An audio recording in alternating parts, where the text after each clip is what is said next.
Ok, buongiorno a tutti, ringrazio per la vostra numerosa presenza. Siamo qui oggi pomeriggio a trattare, un aspetto delicato che riguarda naturalmente il SUAP, i procedimenti del SUAP. Lo scopo, di questo incontro sono degli incontri itineranti. Il progetto è stato finanziato dalla Regione del Veneto e da Unioncamere proprio per andare a trattare una tematica che sono appunto i problemi e l'attività che svolgono gli enti terzi all'interno del procedimento del SUAP. Abbiamo quindi avuto stamattina una prima riunione a Verona, oggi pomeriggio siamo a Vicenza, per poi dopo proseguire per le altre sedi del Veneto, presso sempre le Camere di Commercio.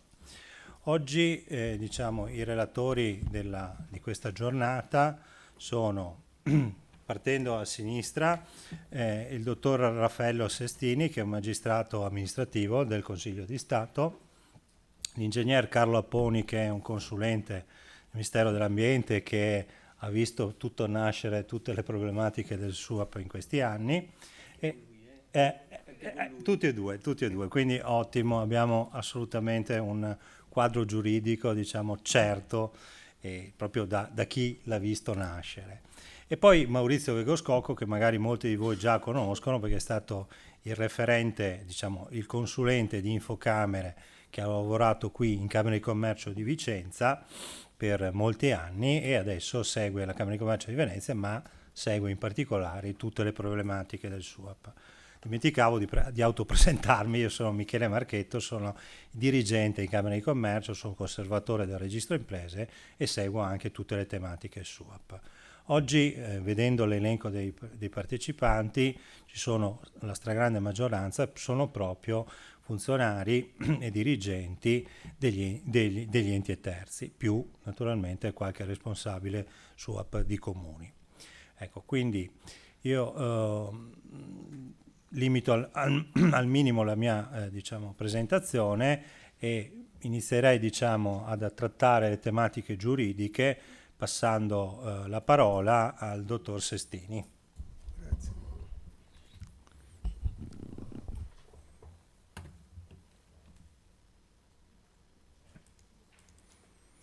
Buonasera a tutti.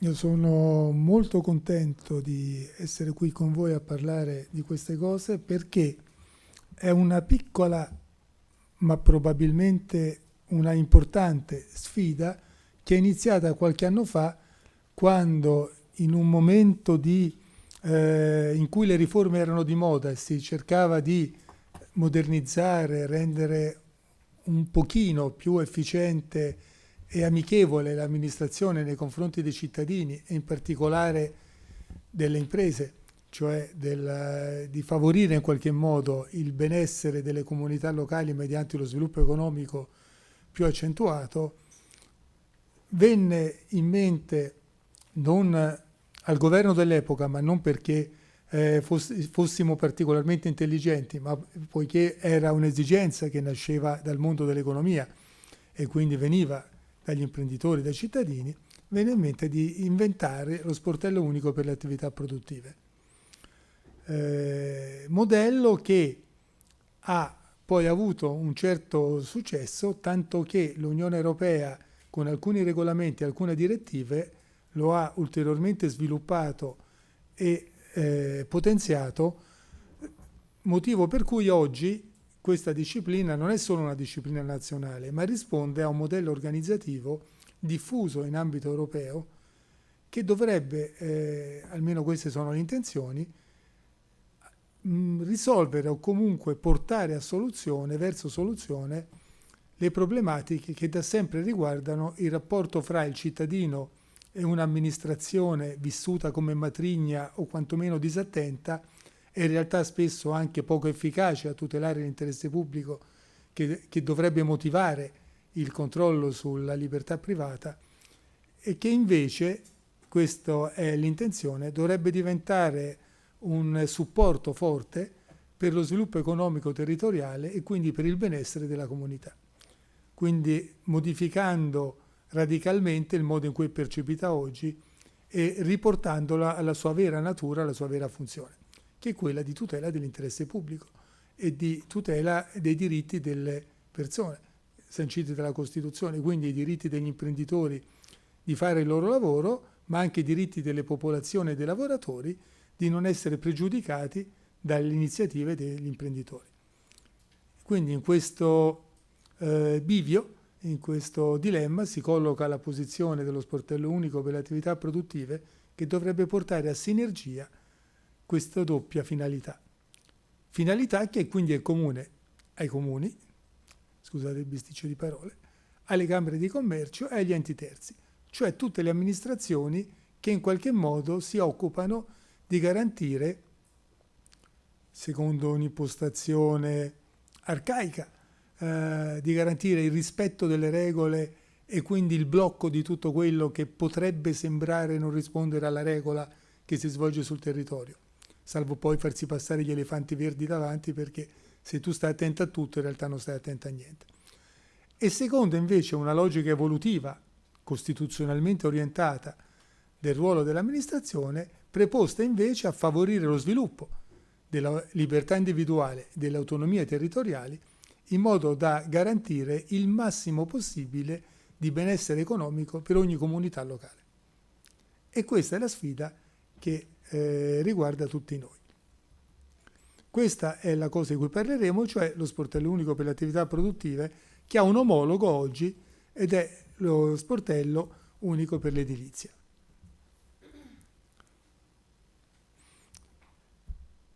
Per fare questo lo vedremo con l'aiuto di alcune slide che sono state predisposte dall'ingegner Carlo Apponi, che è qui a fianco a me, che molti di voi conosceranno perché si occupa di sportello unico fin dalla sua gestazione, prima ancora della sua nascita, e sono particolari perché hanno degli incattivi, cioè da queste slide potete risalire alla normativa di riferimento nella sua versione aggiornata, cosa che non sempre accade perché le banche dati nel nostro benamato e singolare paese non sempre sono aggiornate, anche perché lo stato della normativa italiana è quella che è nota a tutti. Noi abbiamo troppe leggi, troppi regolamenti, troppe direttive, troppe circolari, troppi atti di indirizzo e soprattutto li abbiamo non coordinati fra di loro, per cui spesso e volentieri quando andiamo a occuparci di una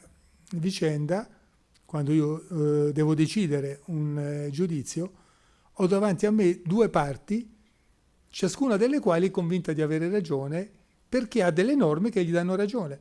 Ora il problema è che ovviamente, siccome non è possibile che tutti abbiano ragione, una delle due norme deve essere letta in modo diverso.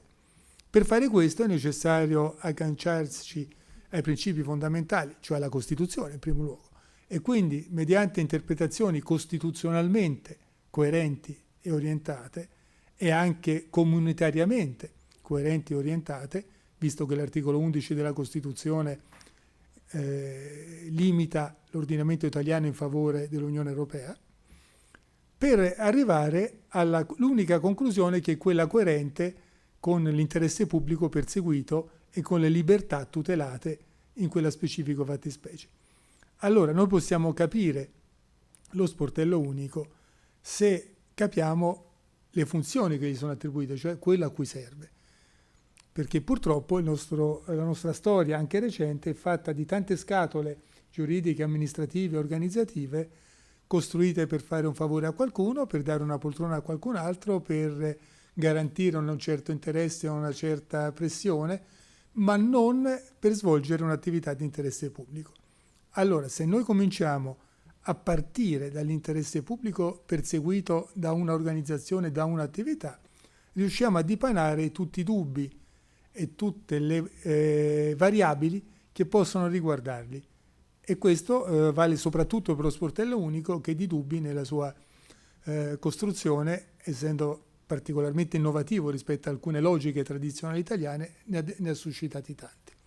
Allora, lo sportello unico ha il compito di coordinare gli adempimenti che sono richiesti per creare e modificare imprese, per realizzare edifici civili con lo sportello unico per l'attività edilizia, per avere informazioni, per mettere in contatto i cittadini con l'amministrazione, sia riguardo agli adempimenti necessari e ai requisiti necessari per poter svolgere determinate attività, sia riguardo all'esito delle domande che gli stessi cittadini possono compiere per svolgere quelle attività.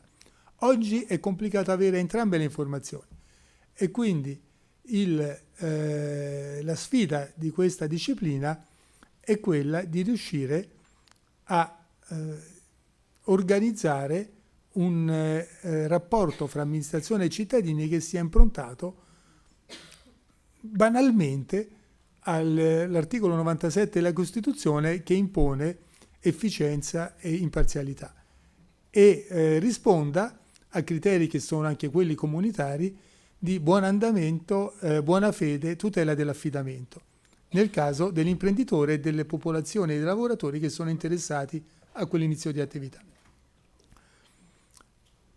Quindi è importante anche sapere che ci sono appunto direttive e regolamenti che disciplinano l'istituto dello sportello unico e che quindi devono essere considerate quando vi sono dubbi sull'applicazione della norma italiana, perché in tutti i casi in cui si rientra nell'ambito della normativa standardizzata a livello europeo, in questi casi occorre ricondurre le diverse possibili interpretazioni all'unica compatibile in ambito europeo.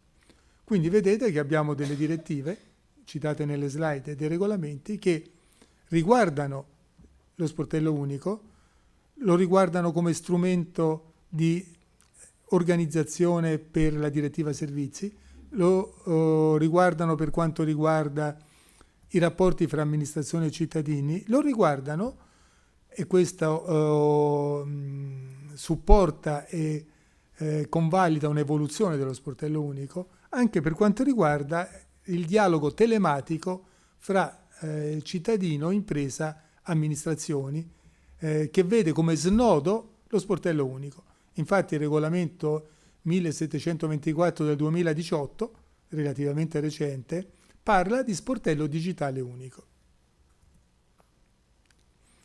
Quindi noi ci occuperemo dello sportello unico per le attività produttive, che inevitabilmente riguarda anche le attività edilizie ed urbanistiche.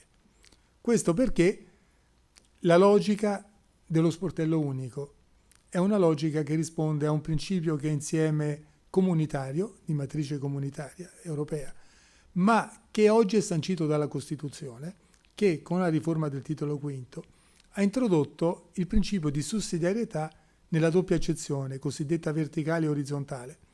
Ragion per cui oggi la Costituzione prevede che da un lato le amministrazioni competenti a svolgere un'attività amministrativa siano quelle più vicine possibili al cittadino, quindi il comune, quando il comune non può, l'ente locale intermedio, altrimenti la regione, altrimenti lo Stato, che è residuale, solo laddove si tratti di interessi che riguardano lo status di cittadinanza, cioè il minimo comune denominatore deve riguardare tutti i cittadini.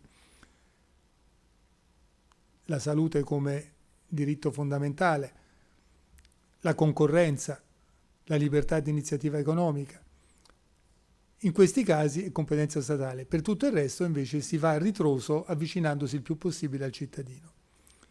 E anche la sussidiarietà in senso orizzontale, cioè lo Stato deve, la parte pubblica, quindi l'articolazione degli uffici pubblici, deve stare il più possibile vicina dal cittadino in senso territoriale, lontana dal cittadino in senso strutturale funzionale, nel senso che i cittadini devono essere lasciati liberi di esprimere i propri diritti costituzionali, intervenendo a tutela della comunità coinvolta dall'esercizio di quel diritto solo laddove necessario. Cioè l'intervento pubblico e autoritativo deve intervenire solo quando questo serve a garantire i diritti dei cittadini e non quando serve a, mi consentite l'espressione, glorificare l'aspettativa di rilevanza che l'amministrazione, la burocrazia riserva a se stessa. non basta salire su una scatola di pomodori o una cassetta di frutta per essere un po' più alti degli altri e poter dare ordini ai consimili che non hanno potere pubblico. Occorre che lo si faccia con una mission, con una finalità pubblica, e che il nostro intervento, che ci porta su un piedistallo, diciamo, un gradino diverso da quello dei normali cittadini, in quel momento avvenga solo per la finalità pubblica per la quale ci è consentito di salire su quella cassetta di frutta. Altrimenti è meglio che scendiamo. Questa è la logica della sussidiarietà orizzontale. Proprio in questo senso l'intervento dello Stato deve essere finalizzato a favorire lo sviluppo economico, quindi favorire l'iniziativa imprenditoriale, favorire la libertà di iniziativa economica, se possibile incentivarla, metterla in contatto con tutti gli strumenti che costituiscono volani per lo sviluppo del territorio, metterla in rete, favorire le sinergie, limitarla solo dove questo è necessario per garantire le popolazioni e i lavoratori e gli altri imprenditori, ovviamente. Ma gli altri imprenditori non nel senso di rendite di posizione, nel senso di libero esercizio della concorrenza che seleziona l'imprenditore migliore. Noi dobbiamo proteggere tutti i cittadini, senza tutti i residenti in Italia, tutte le persone, esseri fisici che risiedono in Italia, che hanno un'attività in Italia. Per fare questo dobbiamo proteggere la libertà di tutti gli imprenditori, e quindi dobbiamo in questo modo proteggere solo gli imprenditori migliori, cioè quelli che vanno avanti, che creano buone prassi, sinergie, che possono far valere la nostra economia nella competizione globale, favorendo lo sviluppo territoriale. Poi gli imprenditori si scanneranno e riusciranno a vincere, sopraffarsi secondo le logiche di mercato, e questo farà sì che le attività economiche sul territorio siano le più forti possibili e le più idonee possibili a vincere la competizione, facendo uscire la singola comunità locale nell'ambito dell'economia più generale, e quindi favorendo lo sviluppo economico, il benessere economico di quella comunità, perché i suoi imprenditori potranno essere alfieri dell'attività economica in Italia e nel mondo. Questo è successo spesso in Italia con le nostre imprese, con le buone prassi, e questo dovrà continuare a accadere, e l'idea dello sportello unico è di favorire al massimo questa evoluzione. Per fare questo, lo sportello unico deve occuparsi anche delle attività che riguardano il territorio, per cui anche di quelle edilizie urbanistiche che sono riferite ad attività produttive. Quindi il regolamento sullo sportello unico, che è il numero 160 del 2010, e il testo unico dell'edilizia, il 380 del 2001, sanciscono che esiste lo sportello unico per le attività edilizie, il SUE, che si muove secondo le stesse regole dello sportello unico che poi vedremo per le attività produttive, ma che quando l'attività edilizia riguarda una attività produttiva è compito dello sportello unico per le attività produttive gestire anche il profilo urbanistico edilizio. Tanto è vero che la conferenza di servizi, che costituiscono gli strumenti dei capisaldi, degli strumenti principali mediante i quali si muove la procedura dello sportello unico, può anche decidere sulle varianti urbanistiche in determinati casi a determinate condizioni. Quindi può fare più di quanto possa fare lo sportello unico per l'edilizia. Allora, qual è la logica dello sportello unico? Se noi capiamo, vi dicevo prima, la funzione, poi a cascata organizziamo e troviamo risposte per tutti i quesiti che riguardano l'organizzazione e le competenze. Lo sportello unico nasce come strumento per gestire il rapporto fra amministrazione e cittadino in modo da favorire la massima velocità di intervento dell'amministrazione e la massima semplicità di azione, di adempimento del cittadino, dell'imprenditore interessato. Viene quindi in rilievo una sentenza della Corte Costituzionale, la 372 del 2002, che fin dall'inizio, a fronte di una serie di polemiche, di azioni giudiziarie di fronte alla Corte Costituzionale, sollevate da regioni che erano, appartenevano a una maggioranza politica diversa da quella del governo dell'epoca, quindi per tutta una serie di motivi lo sportello unico ha visto già una partenza rissosa fra le diverse anime pubbliche che avrebbero dovuto attivarlo, e la Corte Costituzionale con questa sentenza ha chiarito in modo molto lineare, molto limpido, secco, che lo sportello unico è un procedimento di procedimenti, cioè con quella disciplina in realtà non si toglie nessuna competenza a nessuno, perché la nostra organizzazione, Stato costruito sul modello francese, importato da Napoleone, modello Cavour della pubblica amministrazione, si articola per ministeri e per amministrazioni di settore, cioè aventi ognuna una competenza diversa. Queste diverse competenze tutelano ciascuna diversi interessi pubblici e interessi generali di settore e riescono insieme a realizzare la tutela completa dell'interesse pubblico generale interagendo nell'ambito di procedure che vedono figure come il concerto, l'intesa, il parere, la conferenza di servizi, ultima nata in questa vicenda, per riuscire a mettere in sinergia i diversi profili di interesse. Tutto questo rimane, quindi non si tratta di uccidere alcuni interessi o alcuni diritti che potrebbero essere in contrasto con lo sviluppo economico e di uccidere alcune amministrazioni rendendole superflue. Al contrario, si tratta di mettere in rete tutti questi tasselli per far sì che ognuno di loro possa avere il massimo rilievo possibile, ma in tempi veloci, per valutare le iniziative economiche sul territorio. Allora, se questo che vi ho detto e che è vero non perché lo dico io, ma perché lo dice la Corte Costituzionale, quindi finché non arriva una sentenza della Corte di Giustizia europea o della Corte dei diritti dell'uomo diversa, da qui non si scappa. Quindi questo è il nostro diritto vivente. Quindi se questo è vero come è vero, allora da lì derivano le risposte ai quesiti che riguardano lo sportello unico. Vale a dire, io ho un procedimento di procedimenti, che vuol dire che ha un procedimento unico.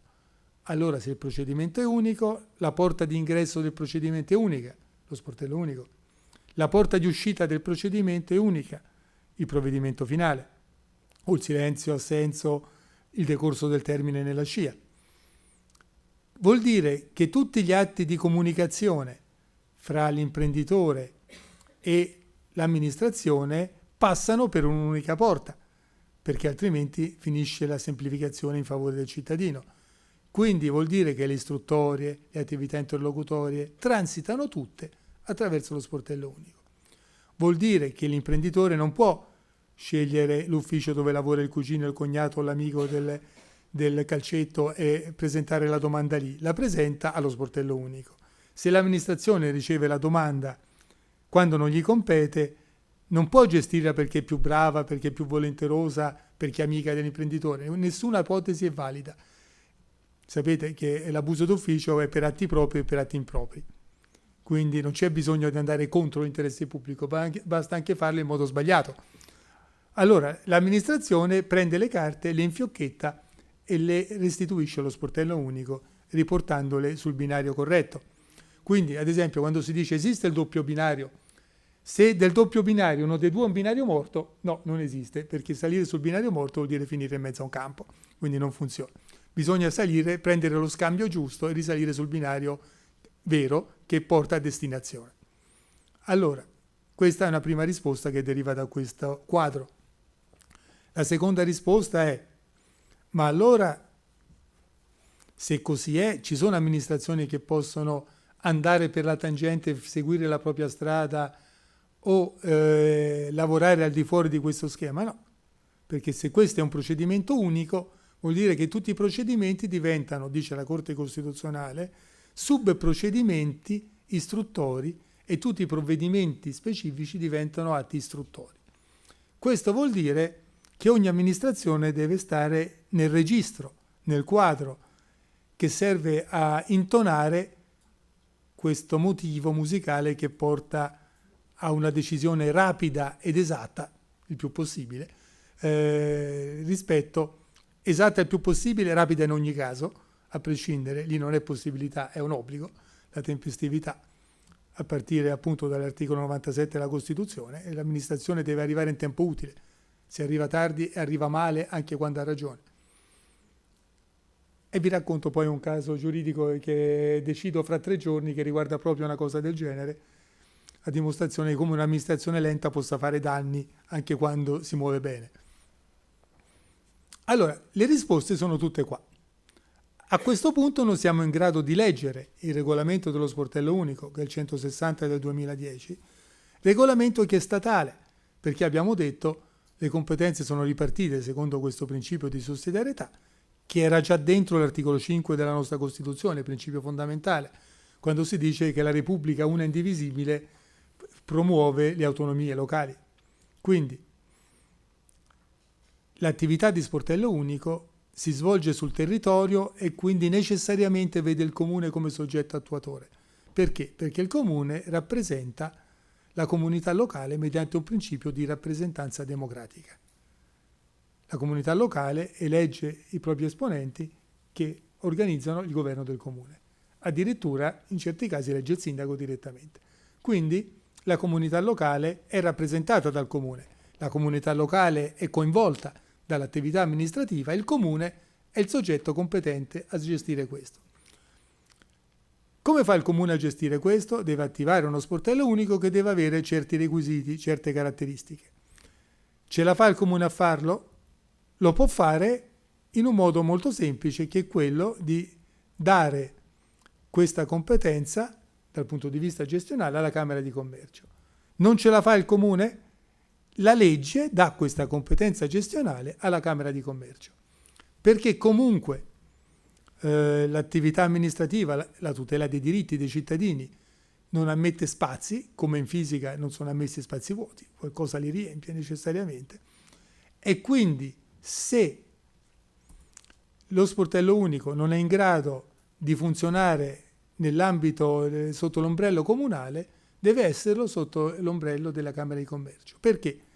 Principio di sussidiarietà. Cosa fa lo sportello unico? Lo sportello unico gestisce, con alcune eccezioni, poi vi dico perché ci sono, gestisce le attività economiche che si svolgono sul territorio. Allora, i due soggetti coinvolti sono il territorio, quindi il comune, ma anche le attività economiche sul territorio.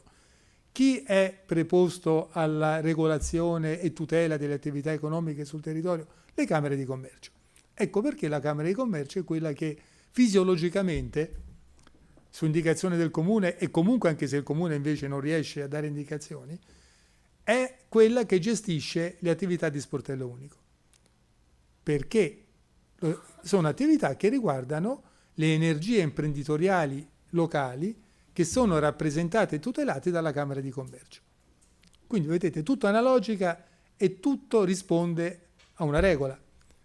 Dopodiché si possono inventare 1000 deroghe, l'Italia è la patria del diritto e del rovescio, ma le deroghe stanno a zero quando poi vi trovate di fronte appunto al giudice amministrativo, nel minor caso possibile delle volte, è un mio auspicio anche per lavorare meno, perché a quel punto le regole sono ricondotte, assorbono le eccezioni, e quindi quando sei fuori, si potrebbe dire in termini giuridici, come un balcone rispetto alla regola, è chiaro che stai cavalcando un'eccezione che ha vita breve. Questa è la logica. Sempre con questa logica si capisce perché ci sono alcune eccezioni, che sono quelle che leggete nella slide. Perché si tratta di attività che riguardano interessi preminenti riferiti a un unico settore che prevale su tutti gli altri. Per cui non è più un problema di mettere in sinergia le amministrazioni, ma è un problema di valorizzare quel profilo di intervento.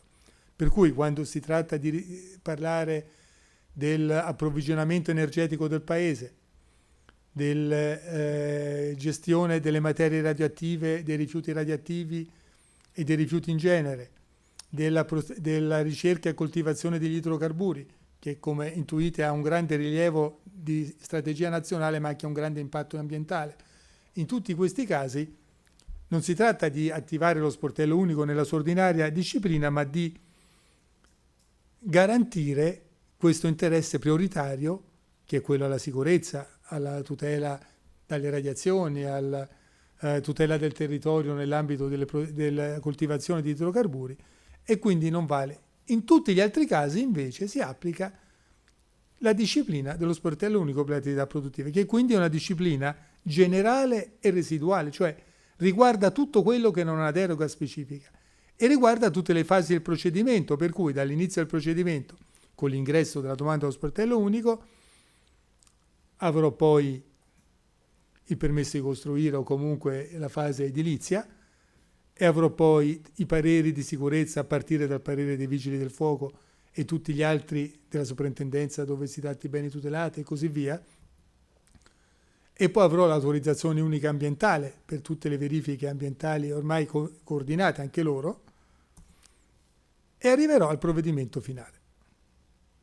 Provvedimento finale che mi è consentito perché utilizzo questa interconnessione unica, univoca fra imprenditore e sportello unico.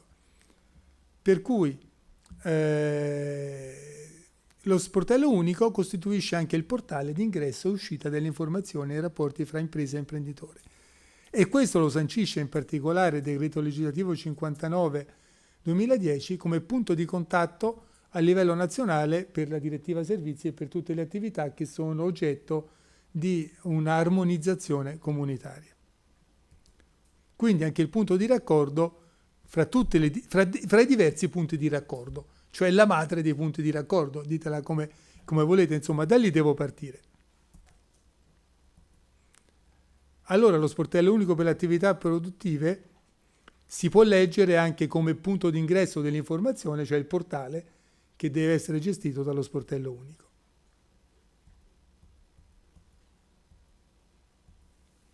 Se posso aggiungere, diciamo che qui nel Veneto il portale, il famoso portale, abbiamo la fortuna, parlo qua di Vicenza, ma anche per la maggior parte delle altre province del Veneto, che abbiamo un unico software, un unico portale, quindi tutte le imprese utilizzano quel software, che questo è una semplificazione. In Italia abbiamo 3.800 circa comuni che hanno accettato come portale quello delle Camere di Commercio, e quindi vuol dire uniformità, vuol dire aver certezza che l'imprenditore, che sia Vicenza, Venezia, ha quel tipo di portale, software unico, e questo vuol dire molto per le imprese. Ecco.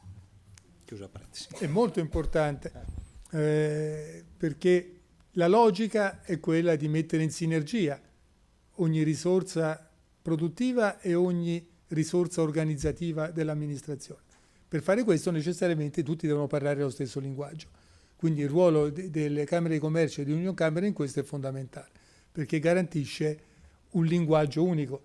Peccato che il legislatore non abbia voluto avere un unico, front-end comune in tutta Italia. Purtroppo non è stato possibile arrivare a una scelta del genere. E altrimenti che gusto c'era? Era troppo facile. Noi siamo il paese dei campanili, scusate, quindi non possiamo farla troppo semplice. Allora, lo sportello unico ha appunto, tramite il portale, tramite possibilmente un linguaggio comune, anche alcuni compiti importanti informativi di pubblicità che riguardano l'elenco delle agenzie accreditate. Poi magari con l'ingegnere Apponi vediamo un attimo, artefice e creatore di tutti gli strumenti e figure dello sportello unico, comprese le agenzie per le imprese, che comunque non hanno avuto poi un grande successo. Merito del legislatore, in questo caso, perché la semplificazione della procedura tenderà a rendere sempre meno necessario l'intermediario. Cioè laddove il cittadino ha regole chiare e diritti e doveri scolpiti nella norma, non ha più bisogno di qualcuno che glieli spiega. Da questo punto di vista, se le agenzie per le imprese si sono diffuse meno del previsto, vuol dire che la situazione è meno grave del previsto, cioè che il legislatore riesce a farsi capire dagli imprenditori che mediante le loro associazioni e mediante le camere di commercio, che ripeto hanno un ruolo fondamentale, riesce a interloquire con la pubblica amministrazione. Se posso dire qualcosa, vista l'esperienza di tutti voi, le pratiche che arrivano al SUAP, io penso il 99,9% sono presentati da professionisti. Chiamiamolo l'imprenditore da solo, se non in casi limitati a piccoli, diciamo, procedimenti, non è in grado attualmente di riuscire a presentare una pratica, o comunque non spenderebbe molte energie per presentare una pratica. Purtroppo non è dovuto, sicuramente l'intento ci sarebbe, solo che ne abbiamo circa 1800 procedimenti all'interno del portale. Ecco, quindi devo dire com'è complicato il sistema italiano, che prevede che effettivamente certe pratiche proprio non è in grado l'imprenditore a presentarle da solo, e si avvale naturalmente di intermediari, di professionisti. Chiusa parentesi. È vero, però divertente, così forse siamo anche meno noiosi se riusciamo a... Allora, è vero, però considerate che in realtà l'imprenditore, se produce tubi, non è detto che sia un esperto di tubi, magari è esperto di mercati nei quali i tubi si collocano. Se produce mozzarelle, magari non è uno che sa fare mozzarelle, ma uno che è esperto di allevamento di bufale. Allora, non è necessario che ciascuno di noi sappia fare tutto. Io in particolare sono un bounty killer, il giudice amministrativo si occupa ogni giorno di una cosa diversa, con grande complessità tecnica di cui non sa niente, però cerca di capire il principio di funzionamento di quella cosa. In realtà, man mano che andiamo verso un'economia complessa e viviamo in una società complessa, fatta di livelli intermedi, di interessi contrapposti, di esigenze diverse, di profili adesso di tutela ambientale, di tutela dei cittadini e dei lavoratori, con l'esternalizzazione, la necessità di rispettare i protocolli minimi anche quando si opera in paesi diversi. Adesso io sto collaborando anche con il Ministero dell'Ambiente, stiamo adottando i criteri ambientali minimi, CAM, che devono guidare gli appalti pubblici, e ci stiamo piccando, ritenendo che sia dentro l'alveo costituzionale, articolo 2 della Costituzione, di inserire criteri ambientali minimi riferiti non solo al prodotto, ma all'iter produttivo di commercializzazione e di smaltimento di quel prodotto, cioè a tutta la filiera produttiva e quindi all'organizzazione di impresa di chi viene a partecipare alle gare. Ragion per cui, ad esempio, il Consiglio di Stato recentemente, sentenza Linet del marzo forse di quest'anno, quindi parlo di una cosa recente, ha deciso che la fornitura di un tavolo per un ospedale, per quanto il tavolo sia perfetto e rispondente a tutti i parametri ambientali sull'esalazione, formaldeide e cose del genere, era giusto fosse stata esclusa dalla gara, perché la ditta proponente, essendo richiesto dal bando la certificazione ambientale con la 9001, non l'aveva, perché l'aveva invece la casa madre che aveva prodotto in Romania, credo, il tavolo. Quindi c'era una certificazione, ma non riguardava l'intera filiera produttiva. Allora il giudice amministrativo ha ritenuto che, riguardando la tutela, tutta la filiera produttiva dovesse essere completa, quindi tutti i profili, acquisizione della materia prima, produzione, commercializzazione e smaltimento. Altrimenti veniva violato questo criterio ambientale minimo. Ed è la prima volta che succede in Italia, perché finora era ritenuto applicabile ai servizi, in questo caso è una fornitura. Per cui è una grossa novità dire che non vale solo il criterio sparagnino del braccino corto dell'amministrazione che sceglie la cosa che costa meno. Magari fosse, in realtà taglia le ali prima, quindi sceglie la cosa più mediocre, che costa di più ma vale meno. Quindi questo è fantastico.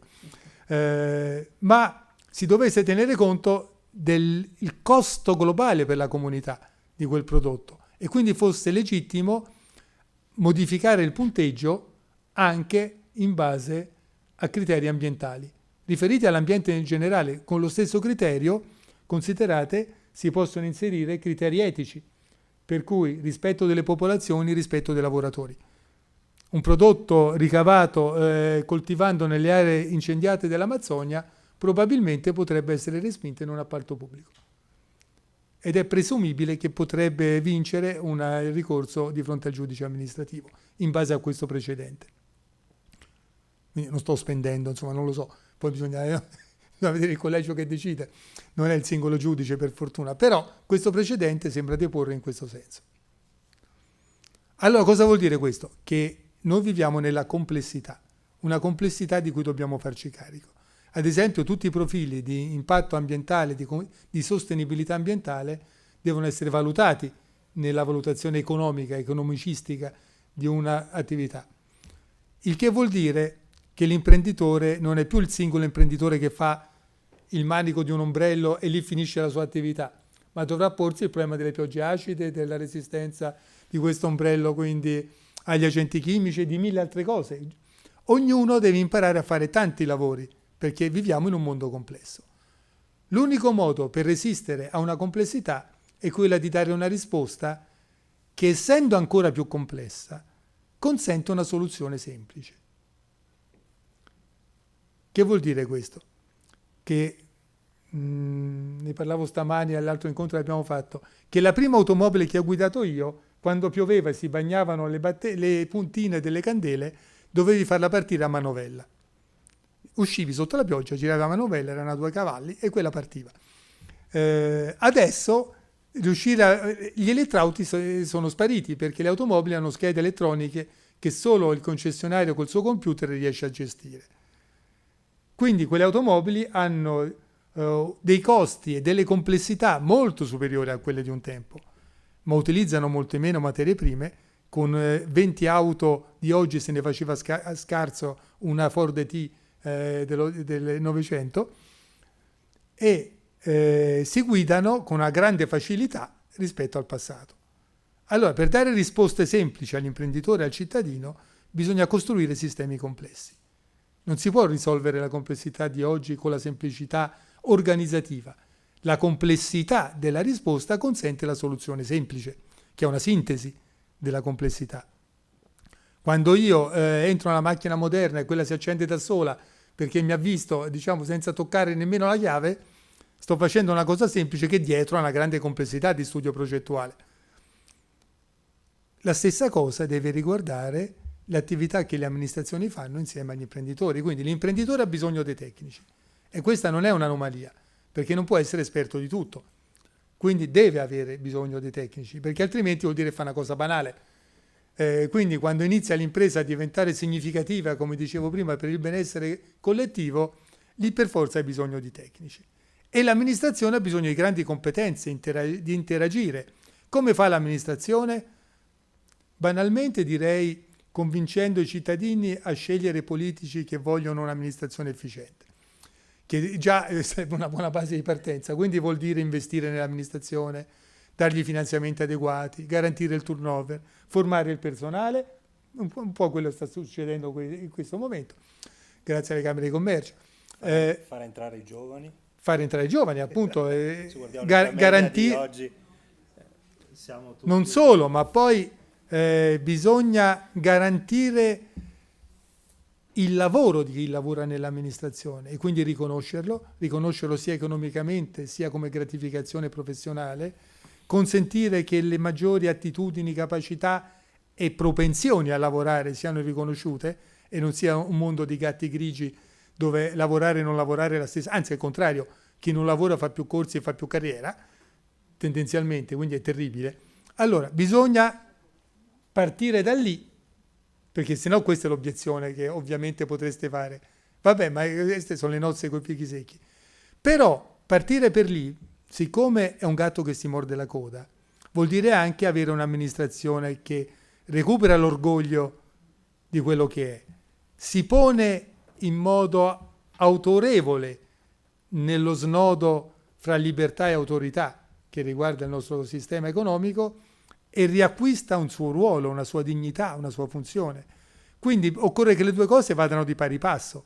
Se io ho una buona amministrazione avrò cittadini disposti a pagare, evasori a parte, qualche tassa in più per farla funzionare. Se ho un buon finanziamento delle attività e una buona valorizzazione dell'amministrazione, avrò un'amministrazione che funziona meglio. È un circolo, è un loop. Allora, da una parte bisognerà cominciare. Quindi è bene che anche l'amministrazione cominci ad avere un'immagine con i cittadini, a partire dagli imprenditori, diversa, perché questo favorisce il recupero del ruolo dell'amministrazione. Perché l'amministrazione non faccia la fine che sta facendo, ahimè, la scuola pubblica italiana, con il genitore che picchia il professore e nessuno alza un dito per reagire. Cosa che trovo di una vergogna unica. Però sta succedendo. Allora bisogna che l'amministrazione riconquisti dignità. Perché faccio questo esempio? Perché se vado in Giappone, l'imperatore del Giappone, Dio in terra per i giapponesi, ha il diritto all'inchino di tutti i suoi sudditi, tranne gli insegnanti, perché anche l'imperatore ha bisogno di un insegnante. Mentre se vado in una scuola, come spesso faccio quando con Carlapponi, con gli altri amici, giriamo le scuole per fare educazione civica con gli studenti, trovare la scuola è difficilissimo perché sono sparite le bandiere, le targhe, le indicazioni. Sapere dove è la scuola non è facile, è solo il palazzo più fatiscente fra quelli che ci sono. Quello che è trattato peggio e con i vetri rotti di solito è la scuola, perché se no non ci sono indicazioni per trovarla. Bene, io direi basta con questo tipo di amministrazione. Occorre che l'amministrazione recuperi l'orgoglio e la dignità di essere un tassello importante di cui il cittadino ha bisogno. Questo deve essere la sfida. E allora è bene, vi dicevo, lavorare per questi fini tutti, e lo sportello unico è uno degli strumenti che potrebbero avvicinare questo fine, perché consente alle amministrazioni, tutte le amministrazioni, di interagire fra loro dando un valore aggiunto al rapporto fra amministrazione e cittadino. Quindi vi dicevo, questo è lo sportello unico, tornando a bomba alle slide, ha anche funzione di informazione, perché serve a creare questo loop virtuoso fra cittadini e amministrazione che passa attraverso la trasparenza, perché la trasparenza favorisce l'affidamento reciproco, un rapporto secondo principi di buona fede nel rapporto fra cittadino e amministrazione. Nessuno dei due dovrebbe mirare a fregare l'altro. Quindi né l'amministrazione deve violare le regole amministrative, perché poi trova me e i miei colleghi, ahimè, e si fa male, perché ovviamente l'imprenditore sa fare ricorso e quindi allora le amministrazioni dovrebbero lavorare non solo nello sportello unico, ma soprattutto in posti privilegiati, diciamo, quanto a efficienza e operatività come lo sportello unico, attenendosi a quelle 3 paroline che derivano dalla giurisprudenza europea e che fanno la differenza fra un provvedimento valido e uno illegittimo, e sono ragionevolezza, proporzionalità e adeguatezza. Cioè, se io faccio un'iniziativa che è ragionevole rispetto alla finalità e alle circostanze che ho controllato, non perché penso di saperle, perché mi sono alzato dalla scrivania e sono andato a controllarle, cosa che spesso l'amministrazione non fa. Ho appena visto un parere dell'ISPRA che dice cava di 30.000 metri cubi di residui contenenti amianto tritato, sapete com'è, insomma cancerogeno di classe A1, si profila un grave e imminente rischio di danno ambientale. Risultato, hanno cancellato il reato di danno ambientale perché hanno detto che è un rischio.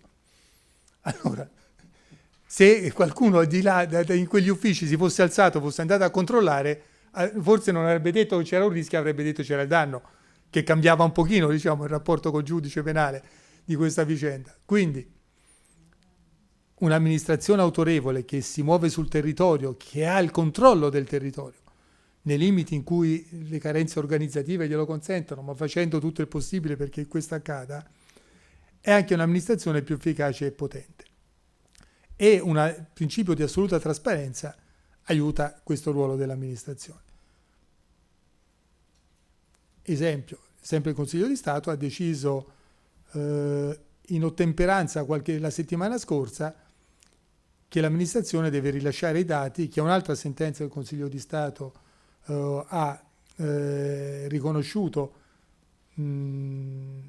a maggio scorso, quindi 2 o 3 mesi fa, per l'accesso civico, cioè non di chi partecipa al procedimento, ma di un'associazione di imprenditori che riguardava tutti gli imprenditori su tutte le importazioni di un prodotto in Italia. E noi abbiamo detto, se non ci sono privative industriali specifiche, cioè un imprenditore signor Rossi Spa, che viene e mi dice ho un diritto con privativa industriale brevettato o un interesse sensibile su un'attività commerciale, se non ho questo, ho solo la trasparenza, quindi l'informazione totale e generalizzata. Allora, lo sportello unico è anche lo strumento principe perché in questa materia possa avvenire questo scambio di informazioni tramite il portale, che è questo coso buffo qua.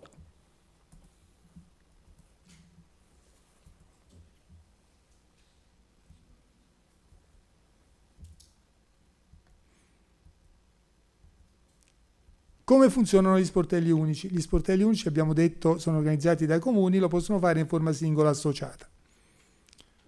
Funzionano appoggiandosi quando lo decidono o quando non riescono a fare altrimenti alle camere di commercio.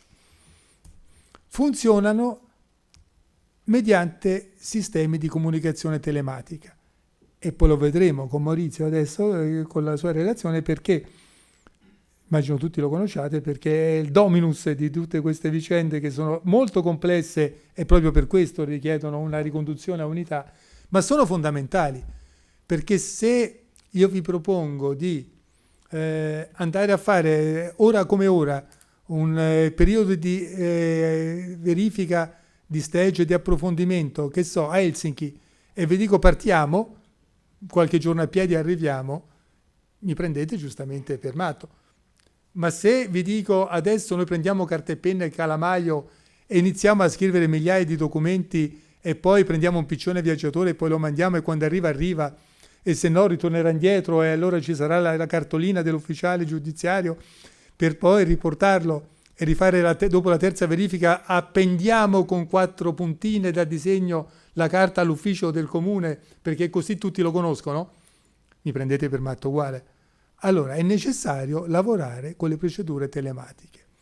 Questo vuol dire che c'è una procedura, una scrivania, una standard e basta. Perché se iniziamo a parlare ognuno per un proprio linguaggio, finisce lì, perché non c'è più l'interazione necessaria a far funzionare né lo sportello unico né nessun rapporto fra amministrazione e cittadini che si svolga in tempi ragionevoli con contenuti accettabili. Quindi la telematica non è un obbligo voluttuario, di moda, di tendenza, per far vendere qualche programma gestionale, qualche computer a qualcuno. È il modo per rendere fattibile un nuovo modo di muoversi in un nuovo mondo che ci piaccia o no è già arrivato. Quindi non si tratta di futuro, si tratta del presente. I ragazzini che hanno i pollici pare con un muscolo diverso dal nostro, perché fin da piccoli sanno digitare con 2 pollici così sul cellulare, sono il mondo con cui abbiamo a che fare. E non possiamo fare finta che non ci sia. Quindi la telematica non può essere una zappa, non è il modo per colorare una penna biro, è il modo per lavorare in modo diverso. Allora, questo vuol dire vivere le diversità. Allora, quando ad esempio io ho ricorso del soggetto che mi ha mandato sul portale riservato di una gara la propria domanda e questa domanda l'ha mandata con il codice che gli è stato dato per accedere al portale e la domanda viene dalla sua posta elettronica e poi allega anche tutta la modulistica e questa modulistica ha sbagliato la firma digitale e me la rimandano a casa la domanda che era la migliore pagando non so quante centinaia di milioni di euro in più per dare alla seconda offerta. Ovviamente annullo tutto, perché se la telematica serve a questo mondo nuovo basato sulla maggiore rapidità e maggiore certezza del diritto e affidamento di tutela di buona fede, è chiaro che un burocrate nel caso che mi si affida a clausole legulei bizantine, quando invece con gli strumenti nuovi posso farne a meno, è chiaro che non ha cittadinanza. Ma questo lo vediamo dopo molto meglio di quanto posso dirvi io. Io vi posso solo dire, ad esempio, che il sistema statunitense non ha neppure la PEC. perché è stato valutato che il costo di mettere strumenti di tutela dell'informazione telematica elettronica è superiore al costo che gli sviamenti prevedibili da questo uso comporterebbe. E quindi qualunque comunicazione telematica parta da una posta elettronica e arrivi a un'altra posta elettronica vale, a prescindere. Fesso tu che hai una posta elettronica, non controlli cosa parte, non controlli cosa arriva. Vale e basta. È chiaro che loro scontano, non fanno i conti con la furbizia italica, per cui questo probabilmente comporterebbe qualche problemino nella gestione. Quindi non vi so dire, adesso la stima dei costi andrebbe rifatta per l'Italia, non per gli Stati Uniti. Però è un problema di cui dobbiamo farci carico, cioè noi stiamo costruendo una cosa che funziona. Prego. L'etica della responsabilità che fa parte della cultura protestante, invece noi abbiamo l'etica del romano che delega, diciamo, tante la responsabilità, la carità e le altre cose alla collettività, no? E questo crea un problema di coordinamento tra la collettività e il singolo che non si assume il tutto della responsabilità, quindi nel suo atto dice che nessuno meno critica è valido, dice l'etica protestante è diverso. Ora, Era un aspetto etico, no? L'etica della responsabilità fa sì che ogni persona nella cultura protestante è responsabile della propria azione e dell'esito della propria azione. Quindi nel momento che uno fa un'azione che porta a un risultato negativo, ne è responsabile di fronte a tutti, mentre nella logica cattolica, visto che si è romana intendo, visto che si è delegata la responsabilità, la carità, alle altre azioni, io posso criticare ma non mi assumo la responsabilità perché l'ho delegata. E quindi fin tanto, diciamo, succede qualcosa di negativo nella mia azione, dico è colpa di qualcun altro.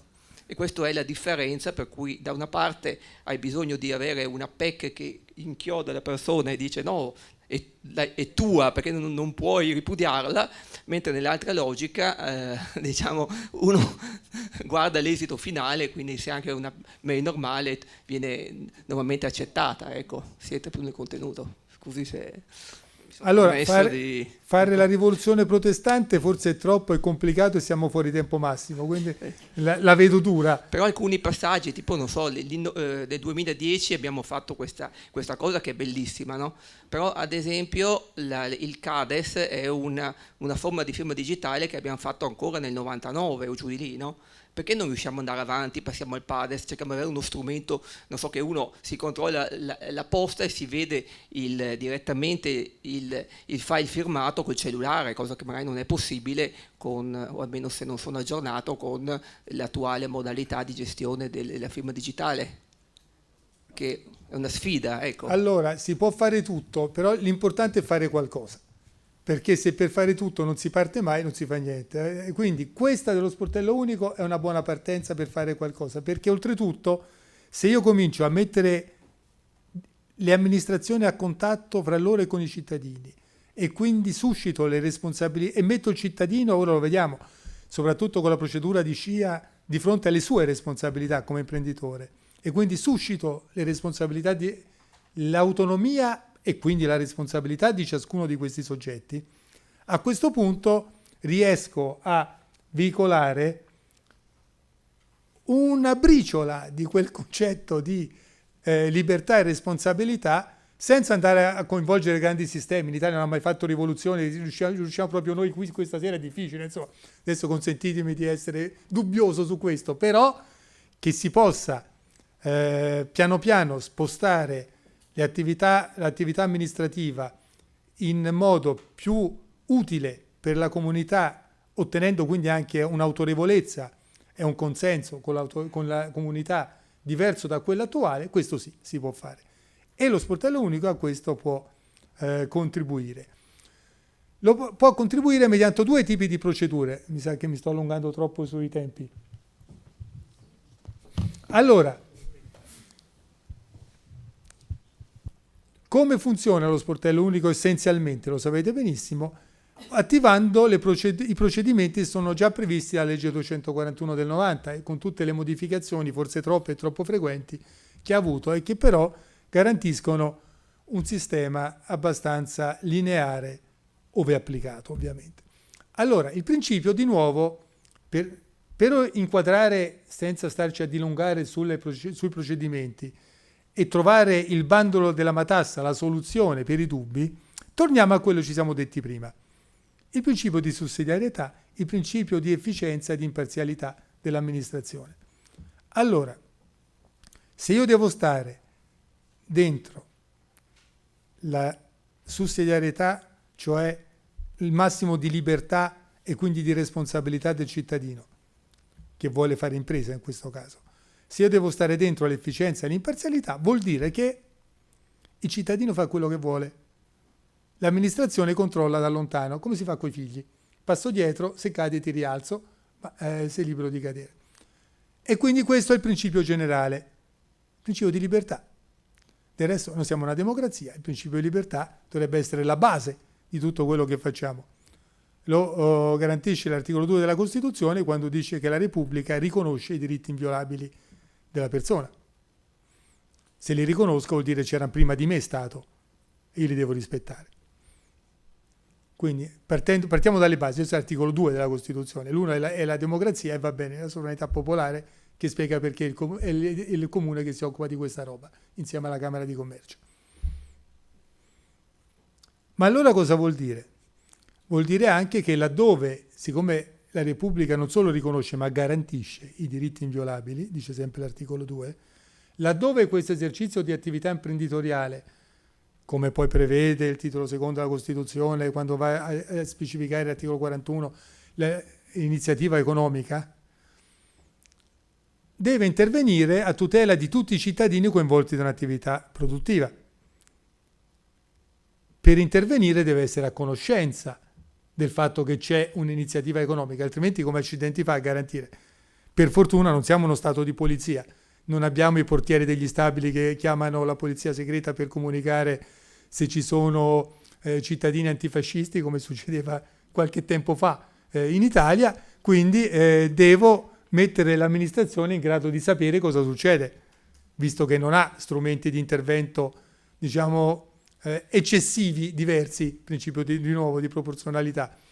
Allora devo creare una comunicazione che il cittadino che vuole fare attività economica deve effettuare prima di iniziare l'attività economica, la SCIA, già DIA, comunque prevista dalla legge 241. A quel punto l'amministrazione è in grado di intervenire e con lo sportello unico è in grado veramente di intervenire, perché è in grado di farlo in tempi rapidi.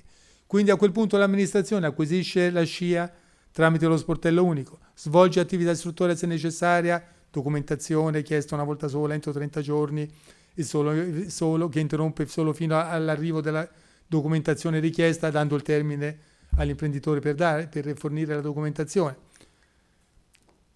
E interviene, salvo l'attività istruttoria, entro 60 giorni. Decorso quel termine, quell'attività continua a svolgersi. Non è un silenzio assenso, è una cosa diversa. È il fatto che la libertà riprende corso dopo la pausa di riflessione che viene concessa all'amministrazione per intervenire a tutela della comunità ove necessario. Se l'amministrazione non è intervenuta, posto che noi viaggiamo su principi che sono, vi dicevo prima, efficienza, imparzialità, legalità, devo dedurre, se l'amministrazione non interviene, che non doveva intervenire, altrimenti dovrei dedurre che l'amministrazione è scarsa. Quindi e non lo posso presupporre. Posso accorgermene dopo, ahimè, in certi casi, ma io devo partire dall'idea che l'amministrazione sa fare il suo lavoro e lo vuol fare. Quindi o tu intervieni o vuol dire che l'attività va bene. Passano i 60 giorni, che succede? Intervieni in autotutela se necessario, ma è tutta un'altra storia. Intervieni per annullare d'ufficio un provvedimento che era illegittimo ma non te ne sei accorto. Intervieni per revocare un provvedimento perché valutando meglio hai capito, un provvedimento tacito, per revocare un lasciare avviare un'attività perché mi sono accorto che l'interesse pubblico in realtà è pregiudicato, pagando un indennizzo. Lo faccio alle condizioni previste dalla legge 241, quindi in tempi rapidi, tendenzialmente 6 mesi, motivando, ponderando e quindi mettendo sulla bilancia l'affidamento del soggetto interessato e l'interesse della comunità. Non posso più attivare. E allora io fra 3 giorni, vi dicevo, dovrò decidere un ricorso in cui ho un signore che fa la domanda per aprire una rimessa per le automobili.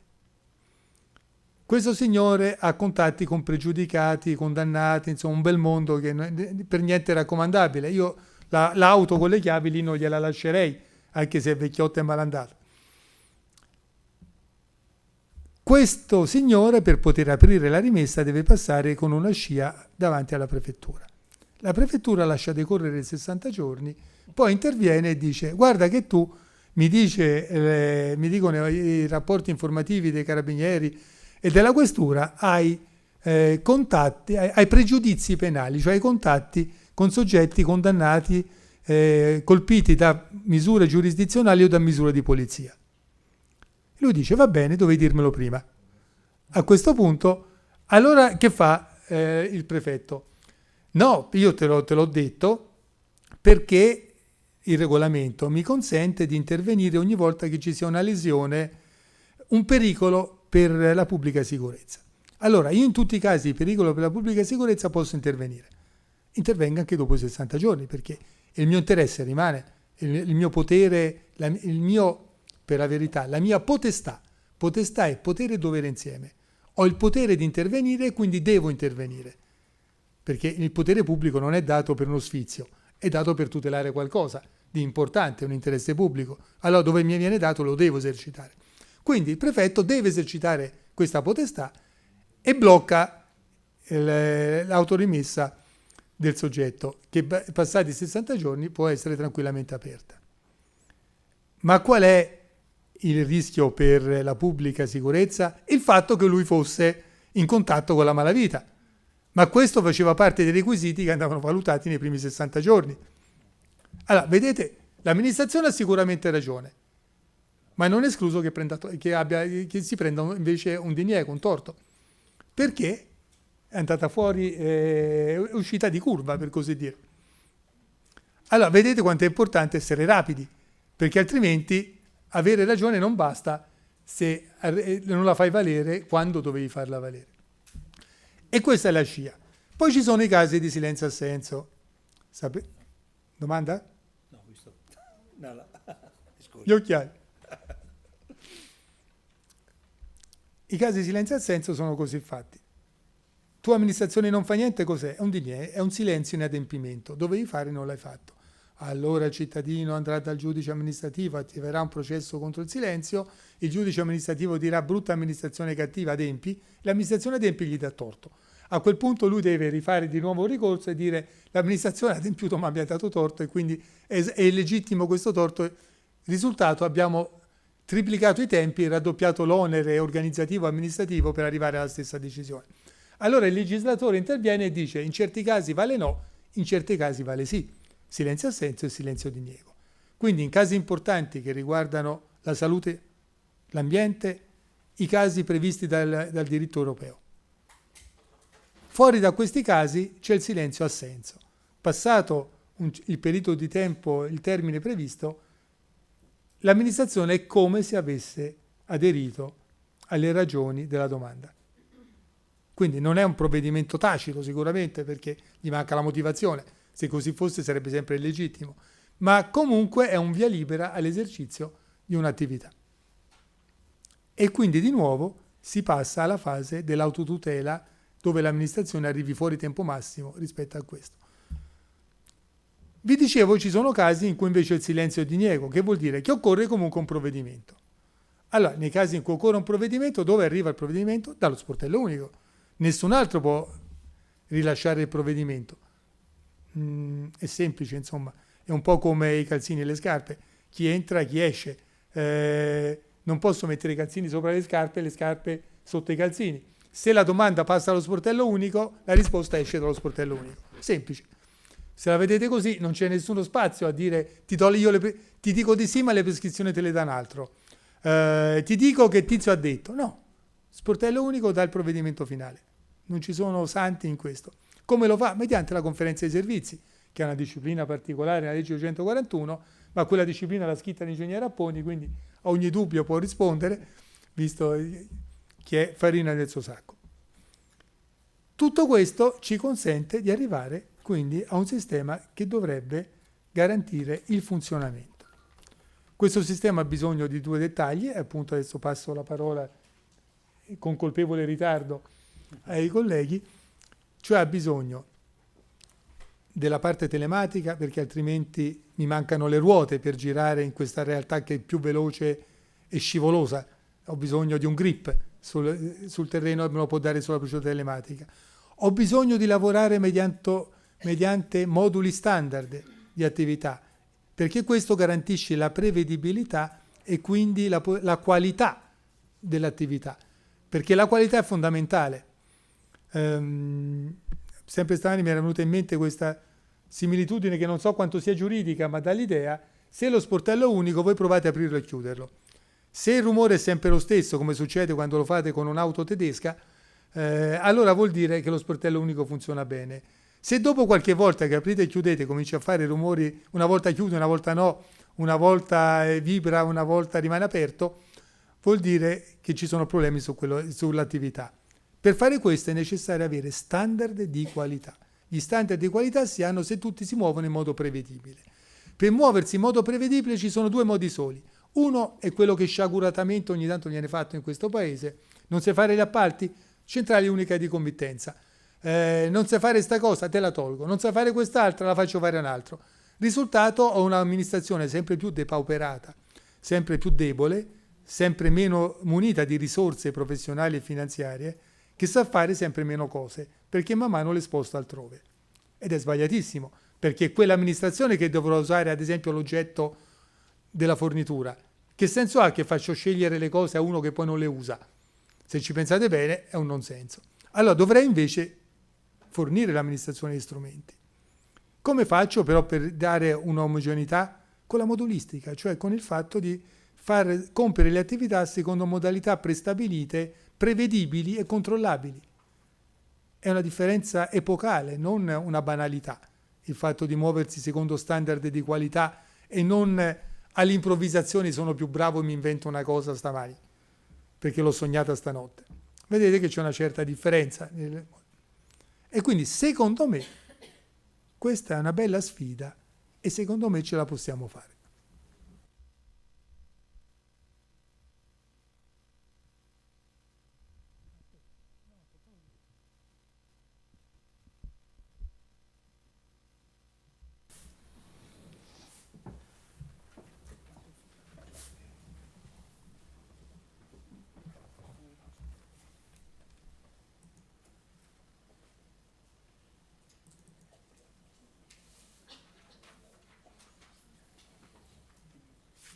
Comunque la prima cosa da dirvi è: chi di voi non gli va di prendere gli appunti tutto quanto, queste slide vi verranno date.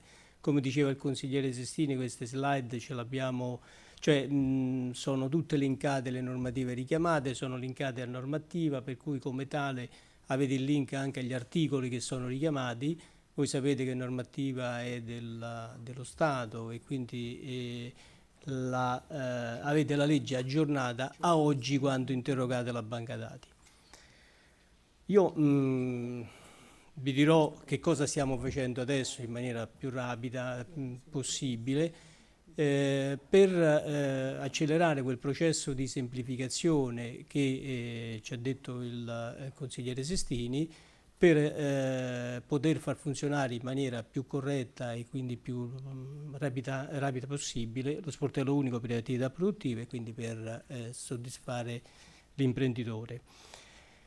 Dal 2010, quando abbiamo fatto la modifica se voi vi ricordate, del primo regolamento sullo sportello unico, il DPR 447 del 98, l'abbiamo abrogato in favore del DPR 160 del 2010, ci siamo accorti che ancora lo sportello unico non decollava, e ancora tutt'oggi non decolla abbastanza bene.